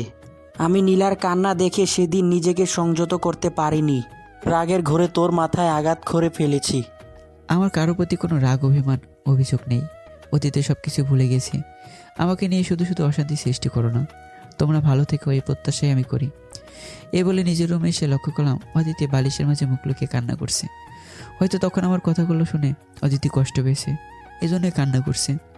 তারপর অদিতির সামনে গিয়ে বললাম, সরি অদিতি, তোমাকে কষ্ট দিয়ে কথা বলার কোনো ইচ্ছা আমার ছিল না। ভাইয়াকে বোঝাতে তোমার কথাটা আমাকে বলতে হলো। অদিতি চোখের জল মুছে বলল, না, ঠিকই বলেছ। আমি তো তোমার সঙ্গে অনেক অন্যায় করেছি, যা স্ত্রী হিসেবে আমার মোটেও ঠিক হয়নি। তোমার সঙ্গে কখনোই কথা বলতাম না, কিন্তু আমার যে শেষ সময়, এই সময় নাকি সবার কাছে ক্ষমা চাইতে হয়। আজ তোমাকেও বলছি, যদি আমার আচরণে খারাপ লেগে থাকে তো মাফ করে দিও। আর হ্যাঁ, ডিভোর্স পেপার সব কিছুই রেডি আছে। তুমি চাইলে দ্রুতই ডিভোর্স দিয়ে দেবো। আমার মৃত্যুর পর ভালো একটা ছেলে দেখে বিয়ে করে নিও। অদিতিকে এই কথা বলা মাত্রই ঝাপটে জড়িয়ে ধরে বলল, আমাকে গলা টিপে মেরে ফেলো, তারপরও এমন অলক্ষণে কথা বলো না প্লিজ, সহ্য করতে পারি না। আমার স্বপ্নগুলো সব আধায় রয়ে গেল, পূর্ণতা পেল না। কথাটা বলা মাত্রই গাল বেয়ে জল পড়তে লাগলো। আমি তোমার স্বপ্নটাকে পূর্ণতা দিতে চেয়েছিলাম, কিন্তু তুমি তো আমাকে দূরে সরিয়ে দিচ্ছ। তোমাকে নিয়ে আমার আধা স্বপ্নগুলো সাজাতে চেয়েছিলাম, কিন্তু মাঝখান থেকে তুমি আমাকে ছেড়ে চলে গেলে। আবারও ফিরে এসেছি, তাহলে এখন কেন আমাকে নিয়ে তোমার স্বপ্নগুলো সাজাতে পারছো না? সেই স্বপ্ন যে তুমি ভেঙে ফেলেছো। আবার নতুন করে স্বপ্ন সাজাও। এবার যাই যত কিছুই বলুক না কেন, তোমাকে ছেড়ে আর যাব না। সম্ভব না। কেন সম্ভব না? তুমি চাইলে আবার নতুন করে শুরু করতে পারো। আমি কথা দিচ্ছি, এবার মহাপ্রলয় হলেও তোমাকে ছেড়ে চলে যাব না। অদিতি এ বলে আরো শক্ত করে জড়িয়ে ধরে। তুমি অনেক মিথ্যাবাদী হয়েছে বটে। বাসরাতে আমাকে একই সেম কথা বলেছিলে, প্রকৃতপক্ষে কি সে কথা রাখতে পেরেছ? অদিতি নিশ্চুপ হয়ে আছে। অদিতির নিশ্চুপ থাকা মুখ দেখে শুকনো হাসি এসে বলে উঠল, আচ্ছা থাক, এসব কথা বলে লাভ নেই। এখন চাইলেও আর আমার লাইফ থেকে নরক নামক শব্দটি সরাতে পারবো না। এই বলে অদিতিকে ছেড়ে চলে আসতে যাব, এরই মধ্যে অদিতি আমার হাত ধরে বলল, কোথায় যাচ্ছ? এই সুন্দর পৃথিবীটা একটু ঘুরে দেখি, যদি আর সুযোগ না পাই। এই বলে অদিতির হাত ছাড়িয়ে নিয়ে কলেজ লাইফের বন্ধুদের সাথে আড্ডা দিতে চলে আসলাম। অপরদিকে অদিতি কান্নায় ভেঙে পড়ল।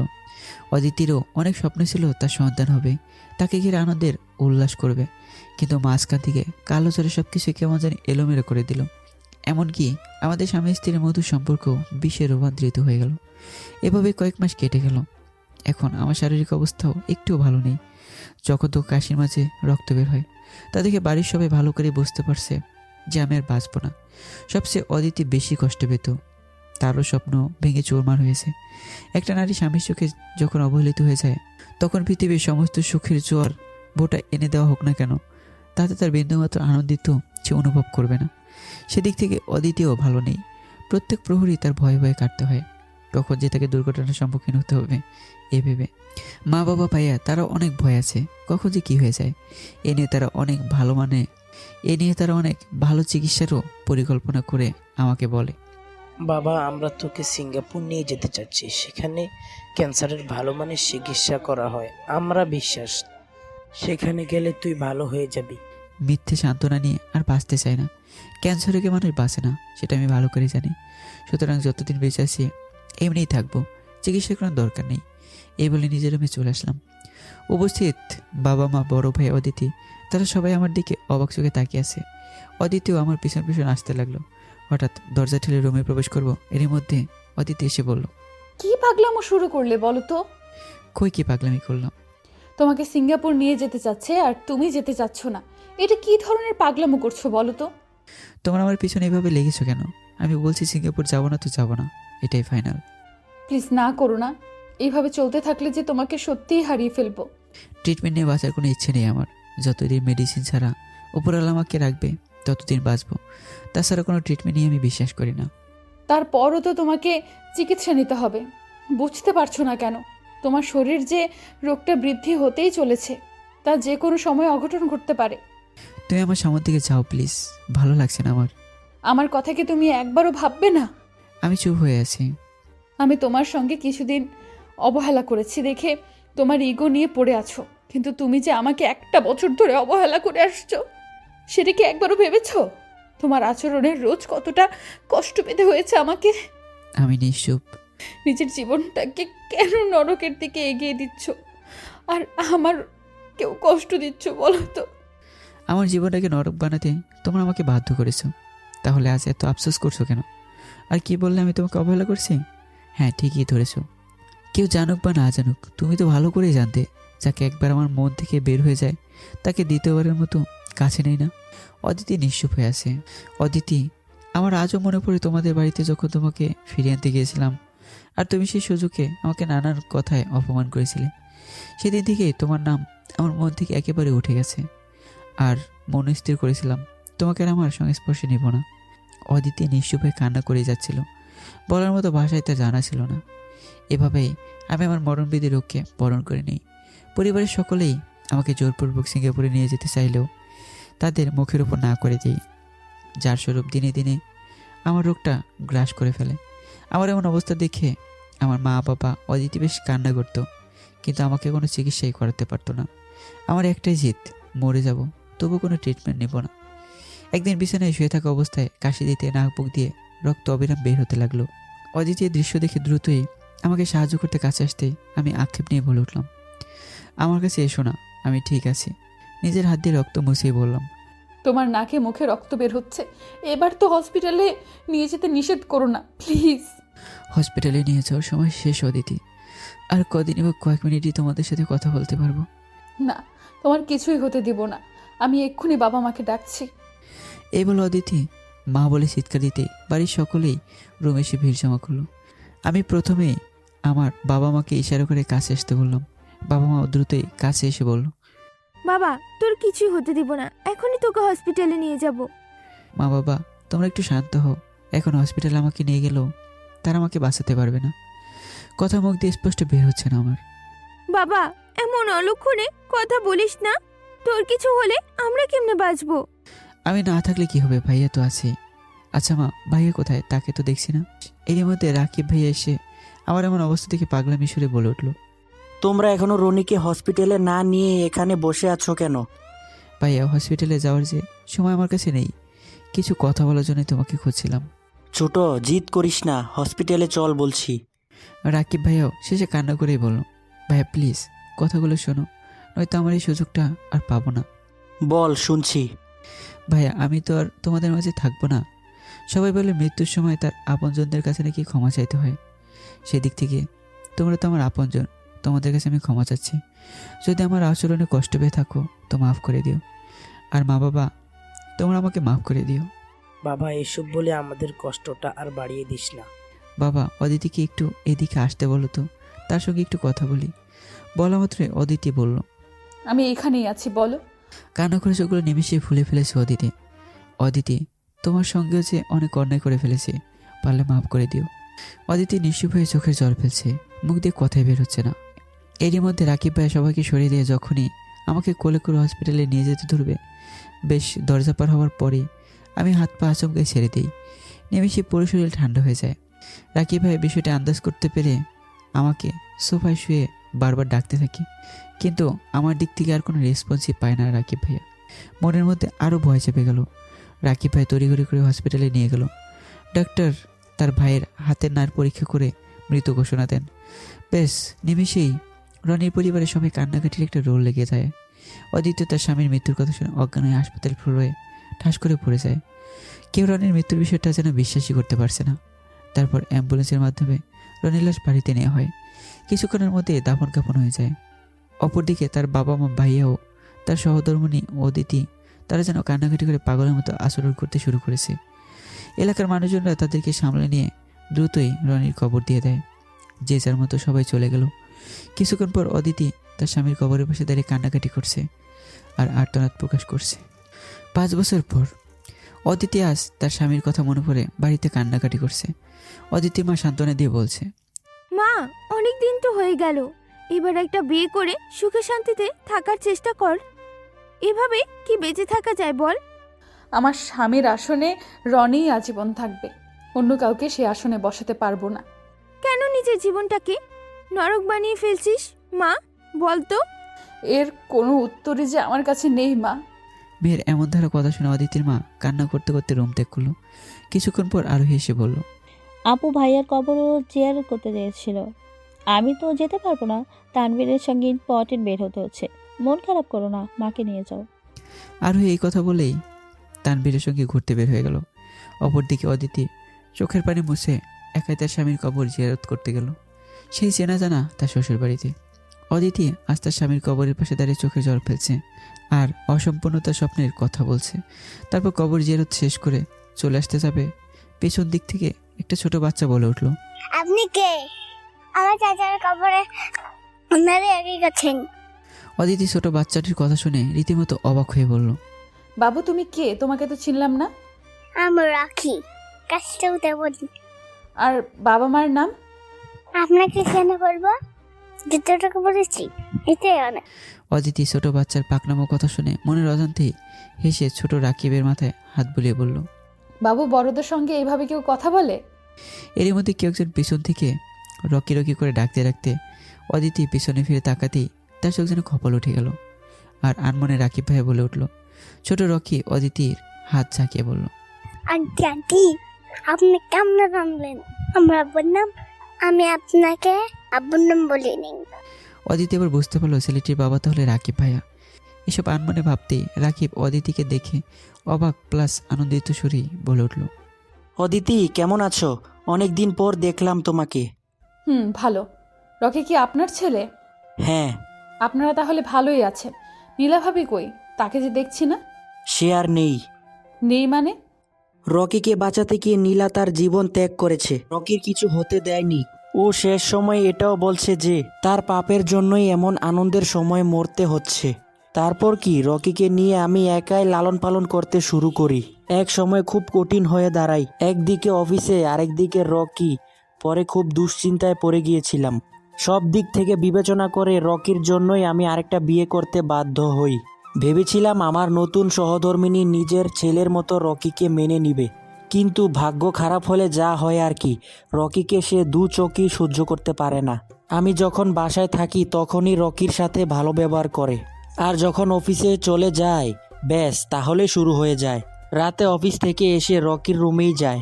কখনো দেখতাম সে কান্না করতেছে, আবার কখনো নীলার ছবিটা বুকে জড়িয়ে কান্না করছে। এসব দৃশ্য দেখে আমার হৃদয় রক্তক্ষরণ হতো, কাউকে কিছু বলতে পারতাম না। রাকিব এক নাগারি বলছে আর চোখের জল মুছছে। 5 বছরে অনেক কিছুই হয়েছে, অথচ আমি এসব কিছুই জানি না। ছোটর মৃত্যুর পর থেকেই বাবা মা তারা দুজনেই মানসিকভাবে অনেক ভেঙে পড়েছে। উপরওয়ালা যে আমাদের জীবনগুলোকে এভাবে নরক বানিয়ে দিবে তা আমি কল্পনাও করতে পারিনি। অদিতি চোখের কোণে জলগুলো বের হওয়ার আগেই মুছে বলল, ভাইয়া, এবার আমি আসি। অদিতি, তোমার কাছে একটা অনুরোধ করব, রাখবে? জি ভাইয়া, অবশ্যই রাখবো, আপনি বলেন। আমার রকিকে এই অবহেলা জায়গা থেকে নিয়ে তোমার কাছে রাখবে। অদিতি রাকিবের কথা শুনে অনেকটা অবাক হয়ে বলে উঠল, ভাইয়া, আপনি রকিকে আমার কাছে রাখতে চাচ্ছেন? হ্যাঁ চাচ্ছি, আর রকি তোমার কাছে থাকলেই অনেক ভালো থাকবে।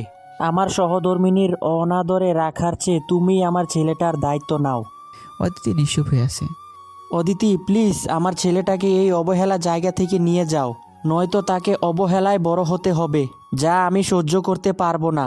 আমি কথা দিচ্ছি, তুমি রকিকে নিয়ে গেলে আমি কখনো আমার ছেলের দাবি নিয়ে তোমার কাছে দাঁড়াবো না। দরকার পড়লে চুক্তিবদ্ধ করতে পারো। অদিতি রাকিবের কান্না থেকে বুঝতে পারলো তার কষ্টটা কতটা গভীর। অদিতি কোনো কিছুই না ভেবেই বলল, ভাইয়া, আমি রকির দায়িত্ব নিতে পারবো, তবে আপনি আপনার ছেলের প্রতি দাবি রাখতে পারবেন না, সে কথা দিতে হবে। আচ্ছা ঠিক আছে, তাই হবে। ব্যাস। অদিতির একাকিত্ব জীবনে রকের মতো কিউট একটা ছেলে পেয়ে অনেকটা খুশি। রকের দিকে তাকিয়ে সে বাকিটা জীবন পার করে দেবে এ বলে মনস্থির করলো অদিতি। অন্যদিকে রাকিব তার নতুন সহধর্মিনীর অবহেলা অনাদরের কাছ থেকে নিজের ছেলেকে সরাতে পেরে অনেক খুশি। তবে সবশেষে একটা কথাই বলবো, না বুঝে না শোনে কাউকে অবহেলা অপবাদ এসব দেওয়া ঠিক না। গুজবে কান দেওয়ার আগে পরীক্ষা করে নেওয়া উচিত। আরেকটা কথা এর আগে বলেছি, আবারও বলছি, নেশা কখনো কষ্ট দূর করতে পারে না। ক্ষণিকের জন্য কষ্ট দূর করলেও সারা জীবনের মতো কষ্টটা বাড়িয়ে দেয়, যার জন্য একদিন সবাইকে কাঁদতে হয়, তার আপনজন, তার পরিবার, তার কাছের মানুষ, সবাইকে। তো অবশেষে সবাইকে অনুরোধ করব, এসব কেউ করবেন না, সবাই থেকে দূরে থাকবেন। এই গল্পটি কষ্টের থেকেই কাল্পনিকও হতে পারে, তবে একটা সতর্ক বার্তাও বলতে পারে। তো গল্পটি কেমন হয়েছে সবাই জানাবেন, আর পরবর্তী গল্পতে ইনশাআল্লাহ আবার দেখা হচ্ছে। সবাই ভালো থাকবেন, সুস্থ থাকবেন। আল্লাহ হাফেজ।